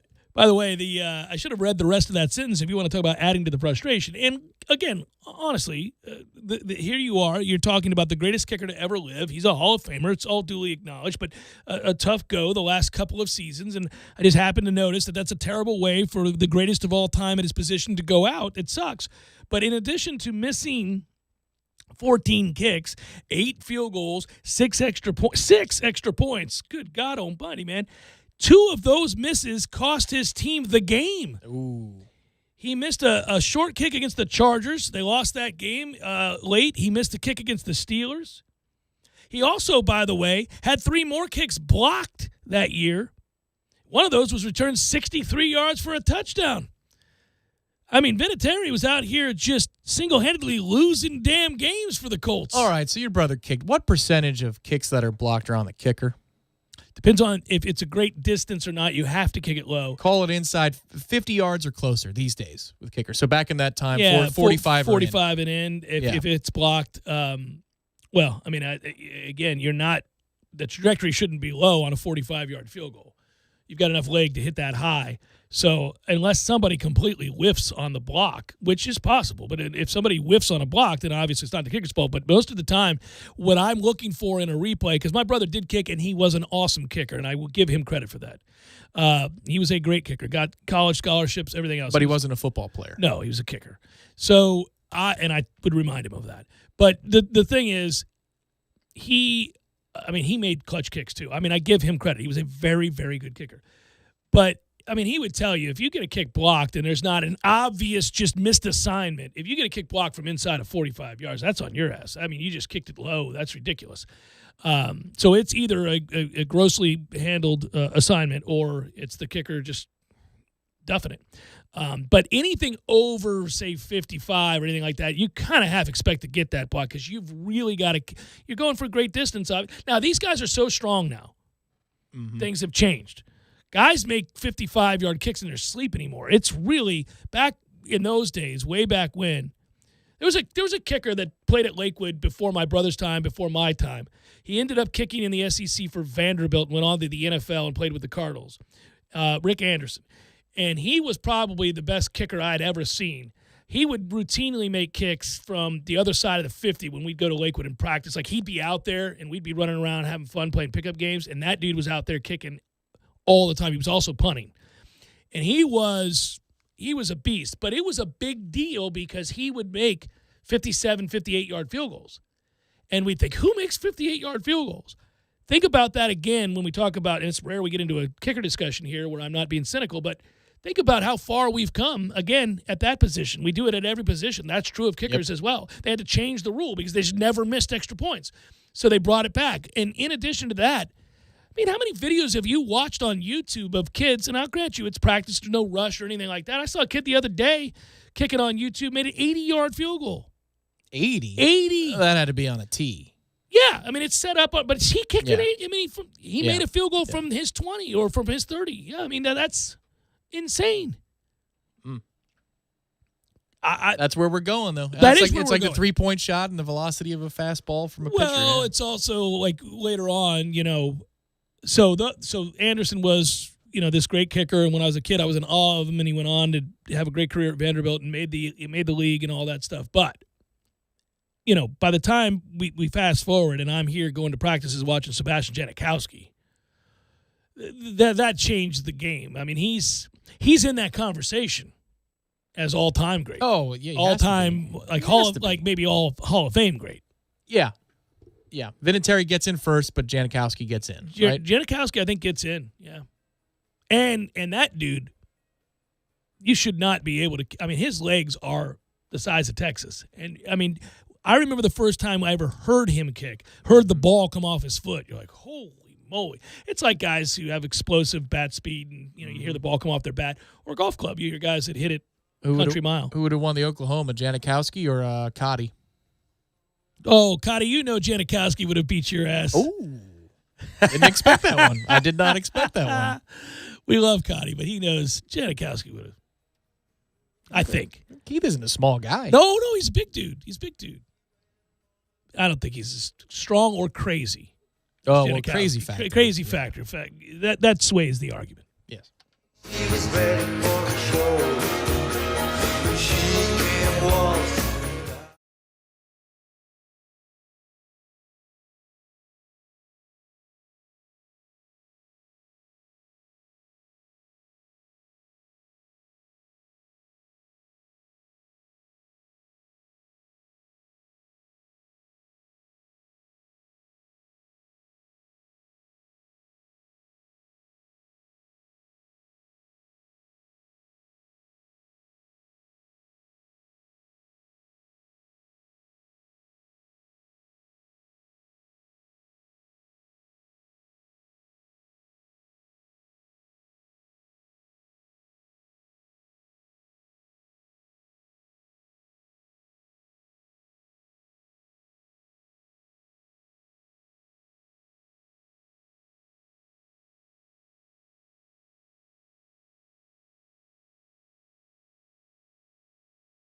Final hour of the Jeff Cameron Show, at least for today. Thanks for tuning to it. Happy Balls McWednesday to you and yours. I'm Jeff. That is Tom. Matthew is filming the show. We're online, ESPNTallahassee.com. You can email the show if you like, JCS at 979 ESPNRadio.com. Twitter at JCameronShow. What's up, YouTubers? Good to have you along. All 3 hours posted upon the conclusion of the show right there as a podcast. Podcasting taking over the world, man. All kinds of podcasts. Find it where you find podcasts. Like it, share it, love it, embrace it, hug it, kiss it, pass it around. There you go.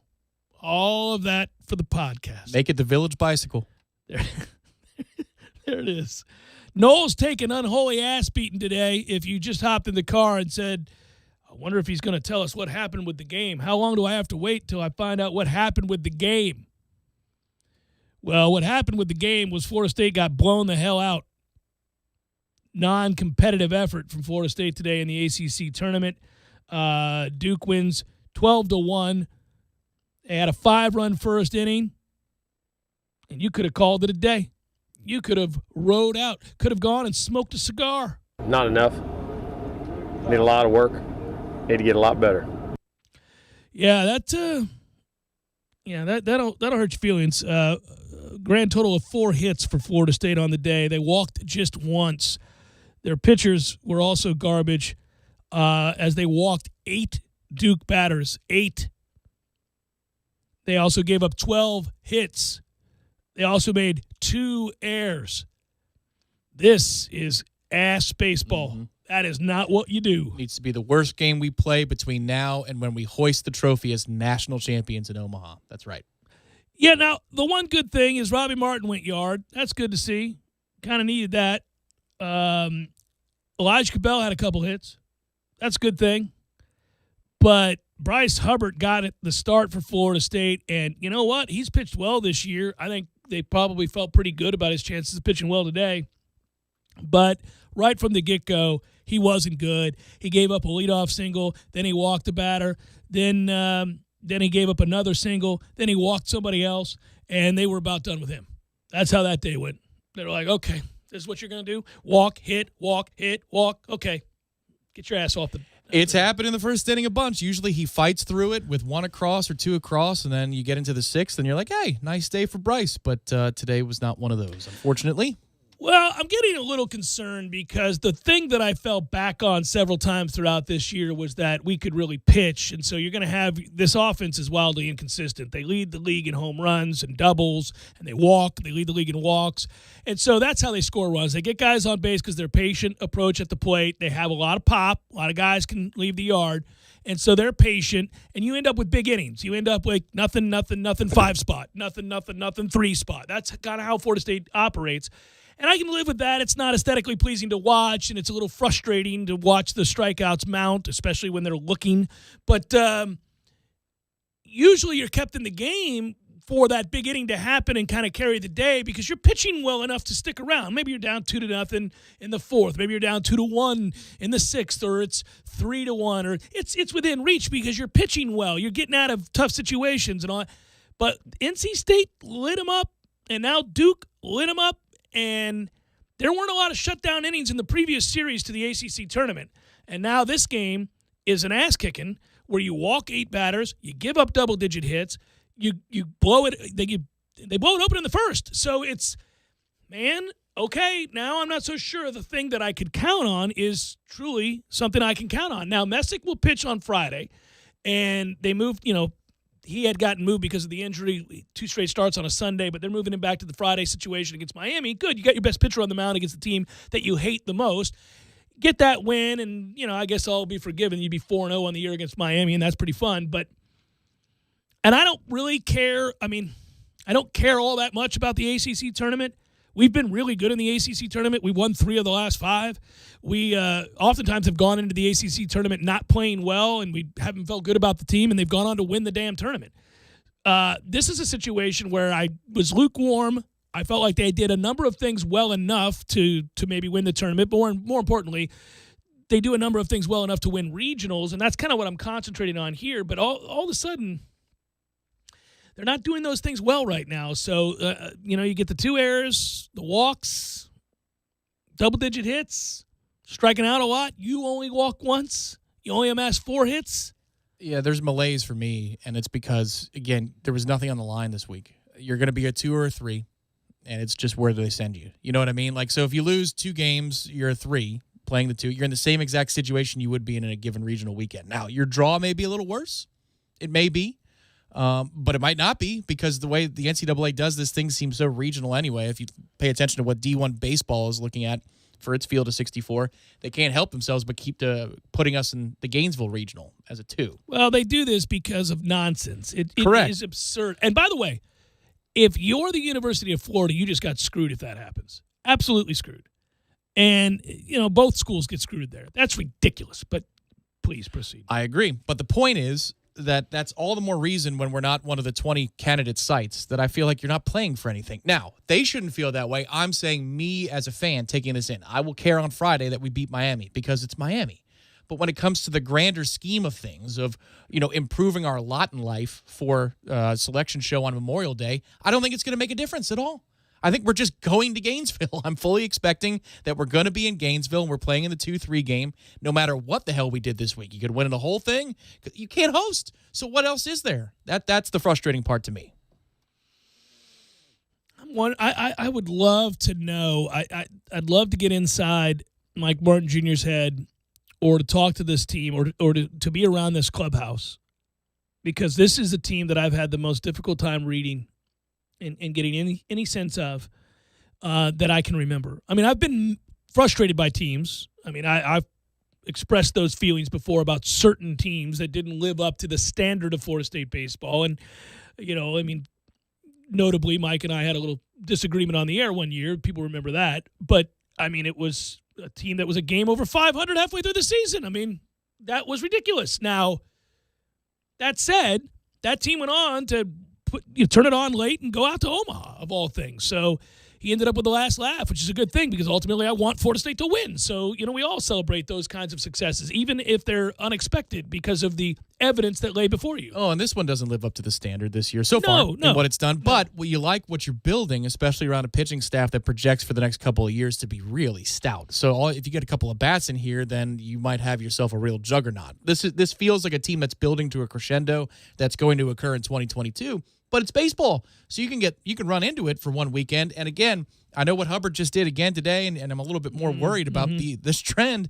But I still love us in a super regional if we can just get there. And we're going to have to go through Gainesville. I think that's like the 90% probability. That's what they're projecting, yeah. In a weird way, if we were a prohibitive favorite to go to the College World Series and make a serious run at winning it, I would hate this draw. I'd be like, this is ridiculous. We have a chance to really be unseated by a team that we have no business playing in the first round. But that said, we're not that team this year. And okay, Florida's got a lot more to lose, I would think, in that game. I mean, in that series. Right. They've had the better year. Huge pressure on Florida. Yeah, yes. Yeah, they've got to make that happen. And we're red ass enough to go win that series. And play well, and you want to make up for what's been a wholly average campaign, go win that series. Well, yeah, you're going to have to win, or the regional, yeah, you're going to have to win 2-1 on Saturday because they'll save their ace. They've got multiple good pitchers. I'm sure they do. We usually see their weekday dudes, but they're going to save their ace for Saturday. We're going to have to probably fire Messick out there because, we're lining him up for Friday anyway for this game against Miami. You got to win your 2-3. Well, but you could mess around if you had a good rotation in a 1-4 situation, but not a 2-3. Yeah, we're not good enough yet. So you're going to have to win that game 2-1 and hope they commit 3 errors or something along those lines on Saturday, and that Hubbard gets out of the first inning. That's your hope. That's what we're looking at next week. Spoiler alert. And that's assuming you win the 2-3 game. Well, 12-1 today, kids. Very exciting. I can't even expound further. I know I'm supposed to. Add something, Jeff. Give us some insight. There's no real insight here, man. They got clubbed today. They were never in the game. Never in the game. It leaves you feeling slightly disappointed and bereft of hope, although I know it's baseball and it's one game. And you know what? Beat Miami on Friday. All right, all of a sudden, fortune's flipped. I feel great about whatever's going to happen in the postseason. That's how fickle it is, and that's how fickle this team is. Jeff Cameron Show, 97.9 ESPN Radio. While good loving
going back and listening to all those old Police records, which are really good, all of them. Those first 4 records. You can listen to all of Zenyatta Mandata, Regatta de Blanc, Outlandish Day Amore, all of those records. And it's so cool to think like that moment where they took reggae and punk and just went, hey, let's do this. Let's do this thing. It's going to be all right, guys. There's one song that they sped up that you can't, like, the speed of it or the pitch of it cannot be played. It has to be run through. Oh, really? Yeah. Who's your guy who explains why this song is great? Rick Beato. Rick Beato, yeah. He was talking. It was Everything She Does Is Magic. Oh, really? And he said it's sped. He's like, that's the interesting thing. You've got to You actually gotta tune it up to a place that it can't go. Like, and that's how they get it done on one of the tracks. The early Police records are really intricate, and those 3 musicians are all really good. Like Andy Summers, really, really good, and obviously Sting can play, and he can sing his ass off, obviously. And so there's a lot going on there. And Stewart is, in addition to being a great drummer, probably the best cymbals drummer I've ever heard. And it's just, it's the notes behind the notes and the weird stuff that they do. But when those early records, when I was a kid, my brother Aaron had all the Police records. And it's before, Synchronicity, where they get huge. Really, Ghost in the Machine is probably where they start to get huge because every little thing she does is magic's on that. So that starts to get big. But by the time Synchronicity comes out, they're the biggest band in the world. And I'm revealing my age again, but you're talking about 1984, 85, and all that. And then Sting goes solo. But when I was a kid, I'd go in there and borrow his records and it's something when you that's something I do miss. And I don't care if you like or hate the Police; it doesn't really matter. This topic you'll understand. Everybody can relate to, I should say. I don't. It doesn't feel like there's a lot of genre melding and bending going on right now in music. It's a lot of nonsense in popular music right now, and it can come back around. I'm not one of these people who thinks, "Oh, that's it. All the best stuff has been done." No, I mean we're going through a tough time right now. There was a place about 10, 12 years ago where there was some fusion stuff going on, and it was good. We've kind of gotten stuck though with a lot of electronic stuff now. We've gotten stuck in this pattern between, and I'm not talking about just all the nonsense like you don't have to be able to sing because auto-tune took over, but like there's not a lot of interesting sort of melding of styles, and then this becomes this other thing where you go, oh, look at that. Now, that doesn't always work. Like, rap rock sucks. So, stuff like that happened. Right. What I'm saying is I liked when you came across bands that were really pushing it and taking from 6 different places and then using it to become their own distinct thing. You're blown away the first time you hear that, when somebody does it well. And those early records of the Police do exactly that, where you sit down and you're like, is this punk? Is this pop? Is this rock? Is this reggae? What the hell is this? You like song by song, you're going through all of that, and you feel like, oh, eureka! I've just found something. It's really, really cool. I saw this today, and I wanted to see because this will once again reveal our age difference. But it's always fun for me to test this because I sometimes forget when things were trending or not. But, once again, we have Twitter to thank for this, although this one I like, and these kinds of things I sometimes like. They're on Facebook and the like.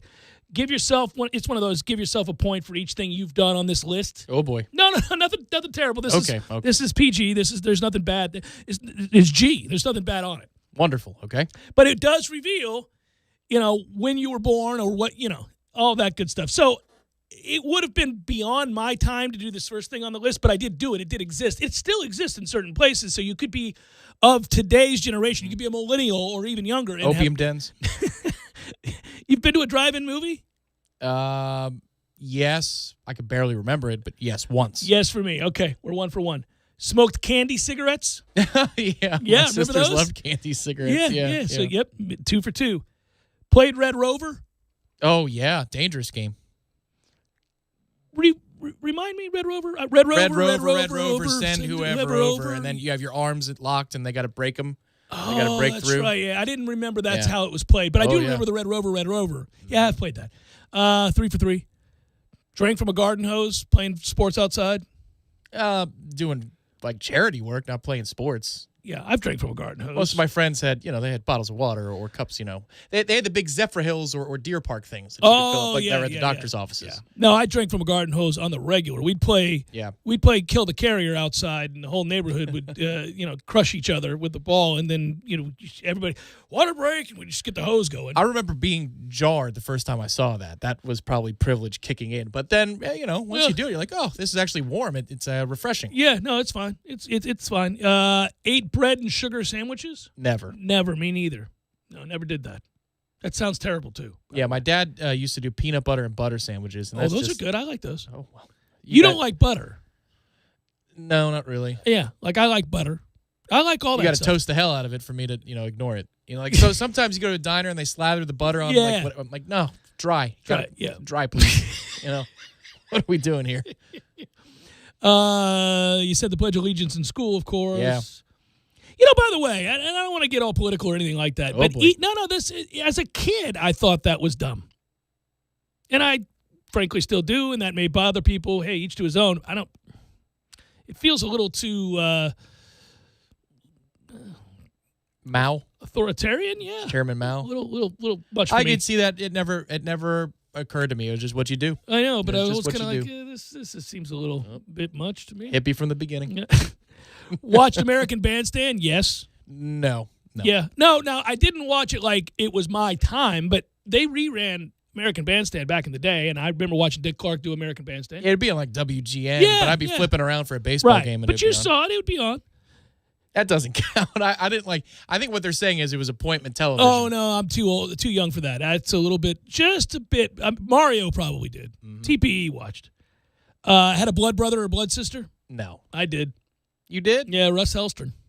They did that. I cut my damn finger with a knife. They did. Oh, geez. See, Yeah. you could tell I would never have gone for You that. could not have done it. No, it always actually I could maybe trace to where it first bothered me. They did that in the movie with Macaulay Culkin Yeah. where he dies. Yeah, where he dies. Yeah. But he didn't die because of that. No, but I Yeah. just remember that. And I was always Was that the stupid B movie? yes. Yeah. I was always bothered by that movie. So That movie sucks in retrospect, but everybody loved it.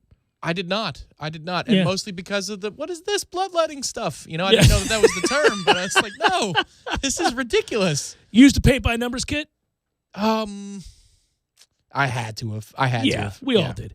Rode in the back of a pickup truck? Yep. Oh sure. Oh, yeah. Back of a station wagon Yeah, too. no, not a good idea. Station wagons had no seatbelts back there. Oh, no, forget about it. Collected S&H green stamps. No. No, me neither. Drank Tang. Oh yeah. Hey, now. By the picture. But for real, I remember being excited the first time because I was like, "What is this?" My parents were like, "You've never had Tang? like the spaceman Hey. drink?" And I was, Yeah. "I'm trying to move, advance the ball." Yeah. And it was good. Yeah. You can only have a glass of Tang. You can't keep on with But the we Tang. get so excited as Yeah. kids for that or Kool-Aid. Yeah. Well, it's like what's the one in the little pouch now that you stab with the straw that everybody likes? It's been around for 30 years. Capri Sun. Capri Sun. Yeah, My the boys kids- had some at the house this Oh, weekend. they love it. They love it. They see Capri Sun in your fridge. That's your So- ass. Yeah, there were like 7 Capri Suns in the trash can. Yeah, when we were cleaning they up to drank leave them all. Yeah, You I was must have like- been laughing. I was like, okay. Yeah. Oh, they love that. Well, the Capri homeowner Sun. has grandkids, so I Yeah, guess that's where that came Capri from. Sun's a very popular thing. Played tetherball. Yeah, I was Dumbass terrible game. at it. Always stupid. It's Terrible just at a dumb, simple, ridiculous game. Shopped at a 5 and dime. Yes. Yes. Yeah. Made Jiffy Pop popcorn. My mom is old enough that she called it a 5 and 10. I'm not kidding. Yes, so we would go to the 5 and 10. Yeah. Made Jiffy Pop popcorn. Yes. No, Orville Redenbacher. Yeah, Earl Redenbacher by the time I would get around to Redhead. Did you ever read Highlights Magazine? Absolutely. Yeah, One of my everybody- favorite yeah, magazines. yeah, me And too. if you saw it in the doctor's office and somebody had already done the mazes, I would get so furious because they drew in pen. I'm like, come on, man. 8 veggies from the garden. No, No, your parents were not growing a damn thing at the Lang household. I know that. that is correct. They're New Yorkers, one, and two, they had money. You could buy the vegetables. No, you don't and have they're to. Irish. You know, it's called potatoes. Yeah, That's it. Yeah, Legit. worn hand-sewn clothes. Maybe my grandma Maybe your when I was grandma- like 2. Yeah, No, yeah. so no. No. Made paper fortune tellers. Yes. Middle school. Clip cards for your bike spokes. Boy, if the girl asked you to do the fortune, and like Oh, she yeah, would you do had your to do it, yeah. oh, that means she likes you. She that liked was you. that was a great It was development. a big to-do. Clipped cards to your bike spokes No, to make the sound. no, I didn't really even learn how to ride a bike. So You know how to ride a bike now. No. What the hell? no, I had a bike with the training wheels, but then I took to skating. That I skated everywhere. I rollerbladed everywhere. I never learned. If you can rollerblade, you can I'm ride sure a bike. I can. I probably would fall a couple times, look like an idiot. I'm going to need you to learn how to ride a bike. I mean, you're a grown-ass man. What are we doing? You're going to need to learn how to ride a I always bike. rollerbladed everywhere. That's what I did. I'd have That is truly a time difference between you and me. It's way harder too. It's really dumb on my part. That's a lot of extra work. That is extra work, places. but Yeah. man, get you. That's why I had tree trunks for legs as a kid because I rollerbladed everywhere. You really needed to learn how to ride. I mean, you missing out, not riding on a mongoose in your lifetime, a BMX mongoose, is tragic. There wasn't anywhere to go. Oh, I went everywhere on my mongoose, and I will tell you, my friend Andy Khalil, I've referenced him on this show for years, off and on, sparingly, but Andy doesn't know it. I haven't spoke to Andy in 30 years. We just, fell out of touch, but Andy had the bike of all bikes. It was the fastest damn bike. I was so jealous. It was incredible, but his dad was a very rich lawyer, and he bought him everything. And, man, I was so proud of my mongoose. I raced it over there, and Andy broke out whatever the hell his bike was, and his bike was vastly superior to my bike, and it pissed me off because he wanted to race because, of course, he did. Well, and you couldn't argue it. And see, what I'm hearing is somebody who said, mine's better, and then eventually you're like, it's not. It's not better. It's just better. It's not better at all. And I can't even fake that mine's better. Well, the one thing I did do was when Andy tried to brag about beating me in a race, I was like, that's because your bike's better. And he's like, no, I'm just faster. I'm like, all right, take my mongoose. Let's get it on, bitch. Give me your bike. Let's go. And so then he gave me his bike, and I'm like, there you go. Try to beat me with the mongoose. You ain't going to be able to do it. And I smoked him on his bike, and I was like, it's not you, man. It's the bike. We had to settle that. Well, that is like a piece of flair that you carry with yourself, too. Well, damn it, man.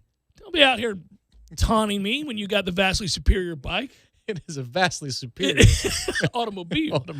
This is what happens when the Knowles take a 12-1 beatdown. Jeff Cameron Show, 97.9 ESPN Radio.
happy to have him back as a hitter because he did. That's Well, that's how bad we are at hitting the baseball.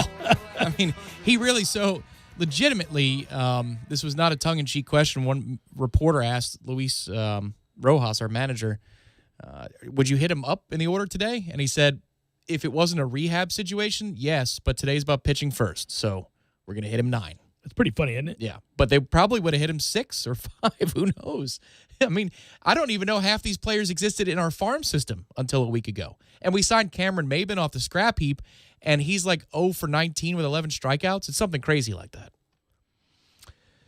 Well, my friend, you have not lost something like 11 straight the way the Pirates have. So your frustrations are duly noted, but Pirates scored 2 in the first last night. There we go. Rolling on Big River. Next thing you know, 4-3 Cubs win. That's just every night, man. Every night. I'll tell you what makes me feel better. Our listeners who tweet stuff at me like this after hearing yesterday's show. Hunter ambushed by elephant, trampled to death. That was, this is the thing we get. Was that Philip? Was it Philip who sent it to me? I don't know. No, it was somebody named Mantis Toboggan. Oh, that's a great birth name. Your birth certificate is one of a kind, sir. So, but others, several people sent me that, and I was pleased. Philip did also send it to me here. Circus Tigers, he sent this one. Circus Tigers fatally maul handler after escaping enclosure. Oh, there you go. It's the kind of headline I like to read.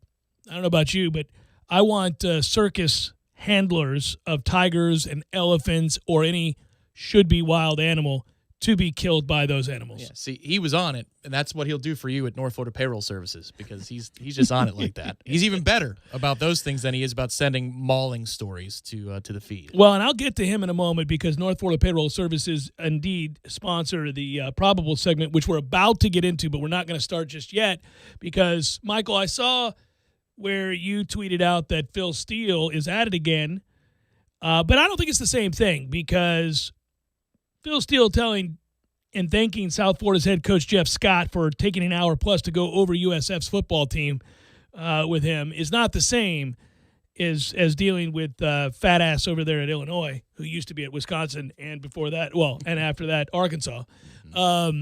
That's a little bit different. I actually wouldn't mind listening to Jeff Scott for an hour.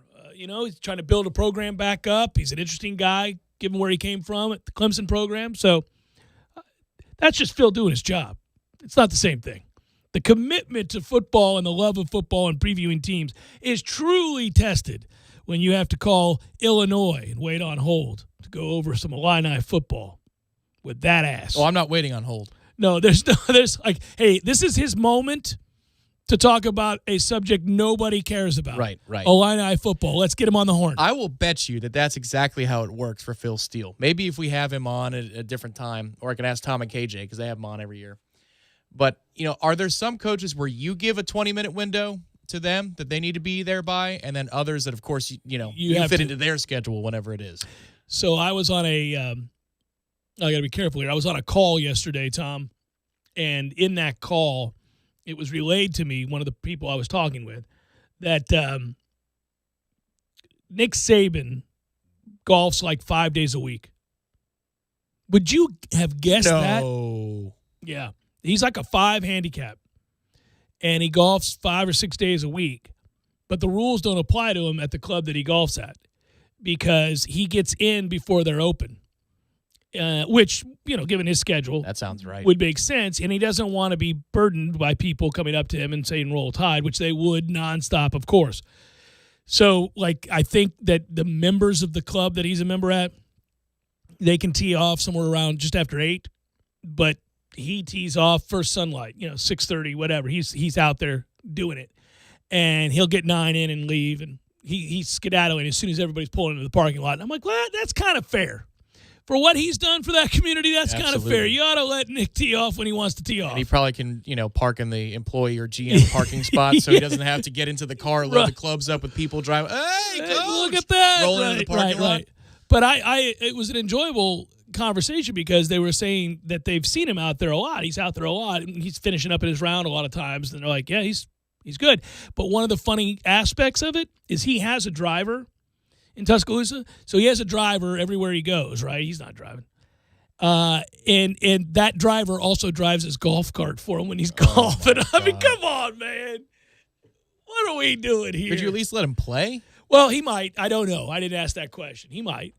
Should let him play. Yeah. By the way. All right, if you hit it in the woods, you're picking up. Or you leave it out there.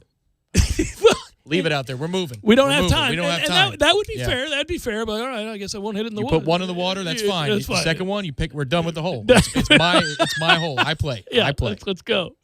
But he is Nick Saban. There's a wide berth afforded Nick Saban to do whatever he needs to do. But I think the role of driver for Nick Saban has got to be the easiest job in the world, and he probably pays well. I've told stories about Nick Saban because I have a friend who works for him and with him and has for a long time. And that friend has said that you work really hard, but if he likes you and you do your job, you're very much rewarded. He does the right thing by you. See, I could see him telling, the driver that he should take a different route. And then if the driver is already making the turn left when they could have gone straight, I could see him screaming at the guy.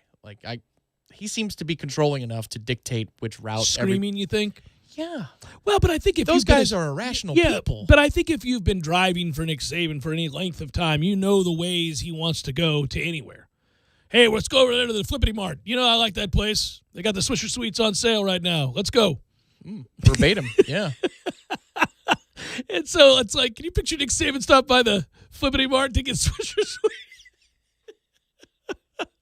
Little known fact about Nick, loves the Swisher Sweets. Well, hey, you know what? My mind is open to the possibilities now that he plays golf 5 days a week, and that's just a thing. Yeah. Now, I doubt that in season. I mean, I'm sure this is off season only. I don't think he would have the time to do that in football season. But that is remarkable. And I also think, again, that job, if you know his quirks and you know how he likes to go or whatever, probably pays more than it should because you're at his beck and call. So it probably pays more than it should. It's not hard to drive, man. It's not hard. Yeah. I'm sure it's not a sorry-ass car either. So he's in a very nice vehicle. What? I got to take you to the golf course? Okay, Nick. Well, there's a part of him that seems like when you see the interviews, the long forms that they'll do a Zoom interview or the HBO stuff where he comes across as the strict teacher, but if you abide by the rules, you're golden. The teacher's going to love you. Mm-hmm. But then you see him on the sidelines be a child, and I'm not so sure that that's the case. I could see him screaming in the hallways of the Alabama athletic facility like a child. Couldn't you? Well, I think he learned similar lessons that Bill Belichick learned about treating personnel. When he was with the Dolphins, he made some mistakes, and I think he learned from that. I bet he treats his people pretty well. Now, it's well known that there's some guys he didn't get along with, and, that's going to happen. But I think for the most part, he probably treats everybody pretty fairly. Now, he does expect an awful lot out of everybody. You got to work your ass off. But I have a suspicion that if you do it, he does the right thing. The only time he loses it on the sideline, and again, this usually has to do with a lack of hustle. He won't put up with there are standards that he has, but I don't see him lose it too much on refs. He doesn't lose it too much on refs. It's usually have players. It's a player. It's a player not doing what it's it could kill him in his 70s here. It could. The kind of rants he goes on. I'm like, my God. Listen, I'm not wishing death upon Nick Saban, but something's got to get him off the sidelines. I'm about tired of this. Something's got to shake up for college football, for the benefit of college football. You could argue for a couple of legends in this state that maybe golf was the draw across multiple sports. That golf may have been enough of a draw to get. Yeah, I could just do this every day. Yeah. Clearly, that's not enough for Nick. Clearly, that's not enough. Golf is not enough. He'll play it a lot, and he's going to work it into his schedule, not the other way around. Yeah, we have to get to a place. So when those numbers came out yesterday on win totals, I found most people focused a lot on the fact that UMass has 3 or 4 teams on their schedule that won one game a year ago, and yet their win total is 1.5. And then in addition, Kansas is like, oh, I'll one up you. Ours is 1. and we had that conversation.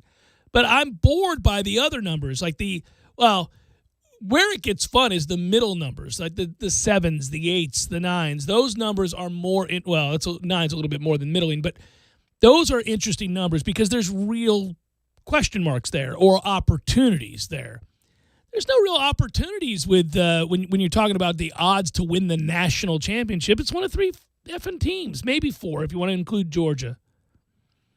But it's Ohio State, Clemson, and Alabama again, and you're just kind of that's just not good for the sport. No, but that Clemson was at 11 or 11.5. I think it was 11.5, and I'm going to take the under because Georgia could win that game. Right. Yeah. Let's hope Georgia wins that game. Let's go Dogs. Yeah, I had to check everything. I was like, checking all. Nope, that checks out. It's Clemson. That's the trump card here. So as long as Clemson loses and Wuhan complains about something. Oh, Wuhan will be complaining about something. We win this game 7 out of 10 times. It's just, this is one of those 3. Well, yeah. And Clemson will be rightfully, understandably favored, but they're okay. Georgia could win that game. It would be important, too. It should be a nice Saturday. That's a real nice Saturday to open up. I mean, I know that the 28th is when it opens, but you could watch Alabama destroy Miami and end their season before it begins. And then that rolls right on. What do you think of that number? 17.5. Roll Tide. Well, yeah, they're going to – I'll take them on the money line. I'll take them in the first half. That cover offense, the line. It's going to reload, but I want to know the names before I place the wager. Oh, you just need to know those are some 5-star kids out there. Yeah. Disciplined, on the verge of whooping ass. But you lose your top 2 receivers and a quarterback who put up numbers, I mean, at the level, if not exceeding in some ways, from what Joe Burrow did at LSU. That's a lot. That's a lot to overcome for 17 in the hook. They should be fine, but that Miami team, I don't know. Yeah, Does Miami score 14? That would be that's the question. They're not incredibly well coached. It's hard. It's hard early in the season. They lost their pass rush. We gotta hope that they're just an average team, poorly coached, because that's our ticket to winning that game again. But De'Ara King can engineer a cover in that situation. He can make enough plays that are off script. Shohei Ohtani hit a exit velocity home run of 117 miles per hour last night. That guy is having one of the coolest seasons in the history of baseball. This is neat to watch. Why is everything cool in baseball with players that play for the freaking Angels? It's Trout, it's him. Every year there's something cool going on with Anaheim, but nobody gives a damn about Anaheim, and they never do anything. Yeah, I think if they played for the A's, it would actually get more traction than the Angels. Would. Yeah. Hardest hit home run of his career by exit velocity. Man, his hands are so quick. It's fun to watch. It's time. Brought to you by our friends, North Florida Payroll Services, for a little Probables, as we like to say, locally owned for nearly 15 years, offering payroll, HR services, including full online applicant onboarding, integration into payroll. Save your company money and headaches today. Head to northfloridapayroll.com. Cue it up. It's time for, how you say, with the pitching, probables? That feels right. Yeah, it's a little warm out there. Oh. So my wife is at Disney World today with our youngest. Ooh. No, thanks. AKA the Sizzler.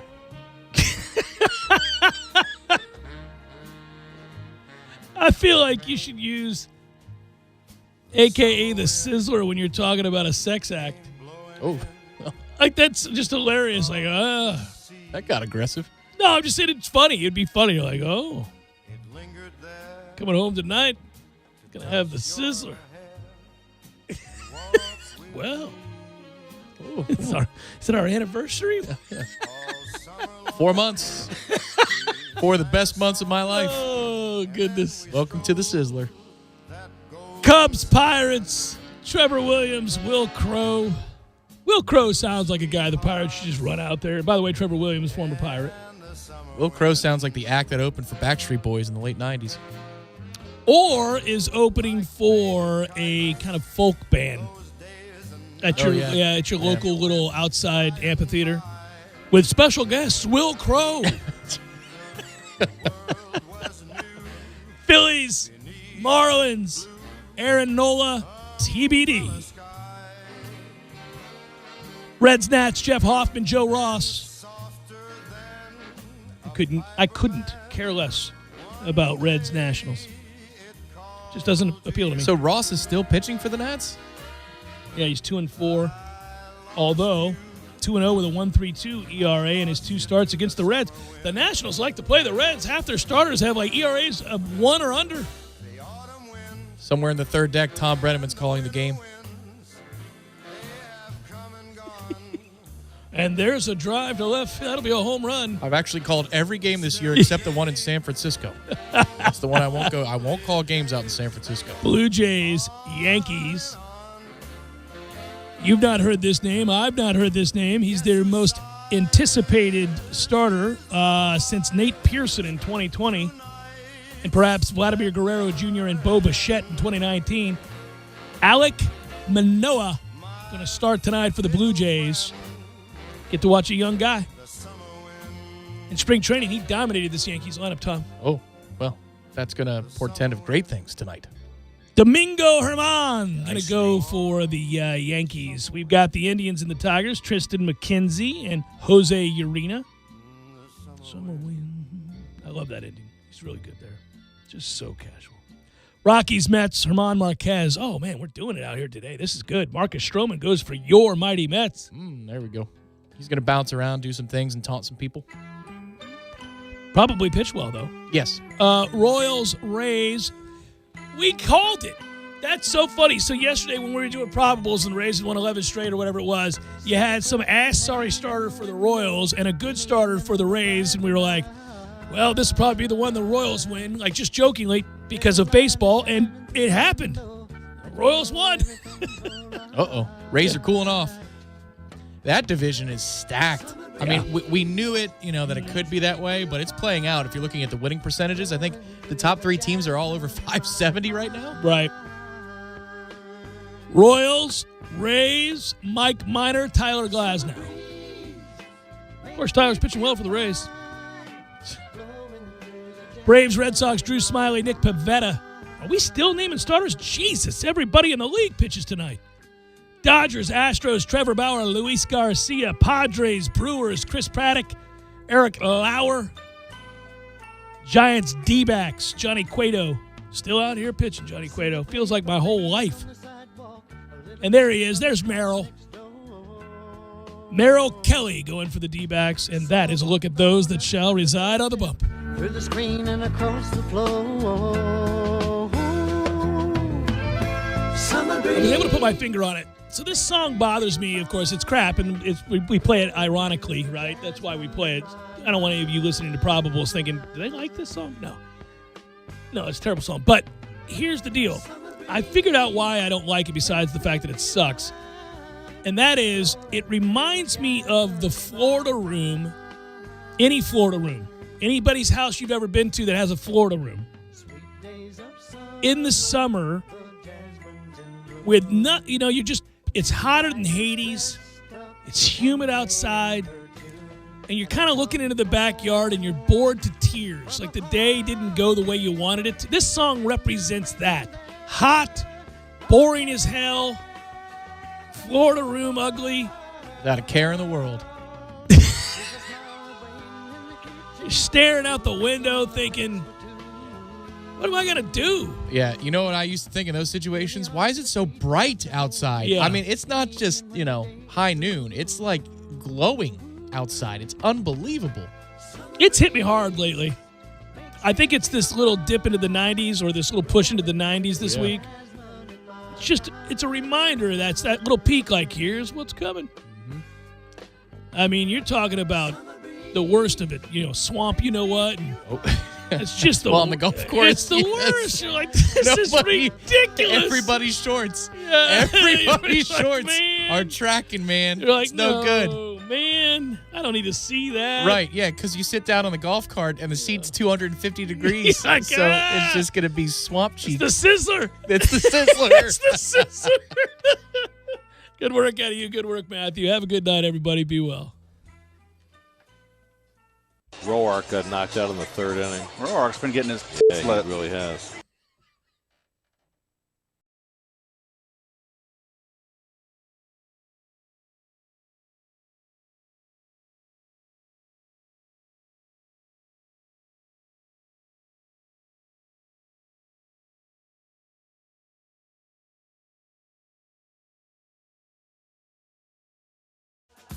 Final hour of the Jeff Cameron Show, at least for today. Thanks for tuning to it. Happy Balls McWednesday to you and yours. I'm Jeff. That is Tom. Matthew is filming the show. We're online, ESPNTallahassee.com. You can email the show if you like, JCS at 979 ESPNRadio.com. Twitter at JCameron Show. What's up, YouTubers? Good to have you along. All 3 hours posted upon the conclusion of the show right there as a podcast. Podcasting taking over the world, man. All kinds of podcasts. Find it where you find podcasts. Like it, share it, love it, embrace it, hug it, kiss it, pass it around. There you go. All of that for the podcast. Make it the Village Bicycle. There it is. Noel's taking unholy ass beating today. If you just hopped in the car and said, I wonder if he's going to tell us what happened with the game. How long do I have to wait till I find out what happened with the game? Well, what happened with the game was Florida State got blown the hell out. Non-competitive effort from Florida State today in the ACC tournament. Duke wins 12-1. They had a 5-run first inning, and you could have called it a day. You could have rode out, could have gone and smoked a cigar. Not enough. Need a lot of work. Need to get a lot better. Yeah, that'll hurt your feelings. Grand total of 4 hits for Florida State on the day. They walked just once. Their pitchers were also garbage as they walked 8 Duke batters. 8. They also gave up 12 hits. They also made 2 errors. This is ass baseball. Mm-hmm. That is not what you do. Needs to be the worst game we play between now and when we hoist the trophy as national champions in Omaha. That's right. Yeah, now, the one good thing is Robbie Martin went yard. That's good to see. Kind of needed that. Elijah Cabell had a couple hits. That's a good thing. But Bryce Hubbard got the start for Florida State, and you know what? He's pitched well this year. I think they probably felt pretty good about his chances of pitching well today. But right from the get-go, he wasn't good. He gave up a leadoff single. Then he walked the batter. Then he gave up another single. Then he walked somebody else, and they were about done with him. That's how that day went. They were like, okay, this is what you're going to do? Walk, hit, walk, hit, walk. Okay, get your ass off the... It's happened in the first inning a bunch. Usually he fights through it with 1 across or 2 across, and then you get into the 6th, and you're like, hey, nice day for Bryce. But today was not one of those, unfortunately. Well, I'm getting a little concerned because the thing that I fell back on several times throughout this year was that we could really pitch. And so you're going to have this offense is wildly inconsistent. They lead the league in home runs and doubles, and they walk. They lead the league in walks. And so that's how they score runs. They get guys on base because they're patient approach at the plate. They have a lot of pop. A lot of guys can leave the yard. And so they're patient, and you end up with big innings. You end up with nothing, 5 spot, nothing, 3 spot. That's kind of how Florida State operates. And I can live with that. It's not aesthetically pleasing to watch, and it's a little frustrating to watch the strikeouts mount, especially when they're looking. But usually you're kept in the game for that big inning to happen and kind of carry the day because you're pitching well enough to stick around. Maybe you're down.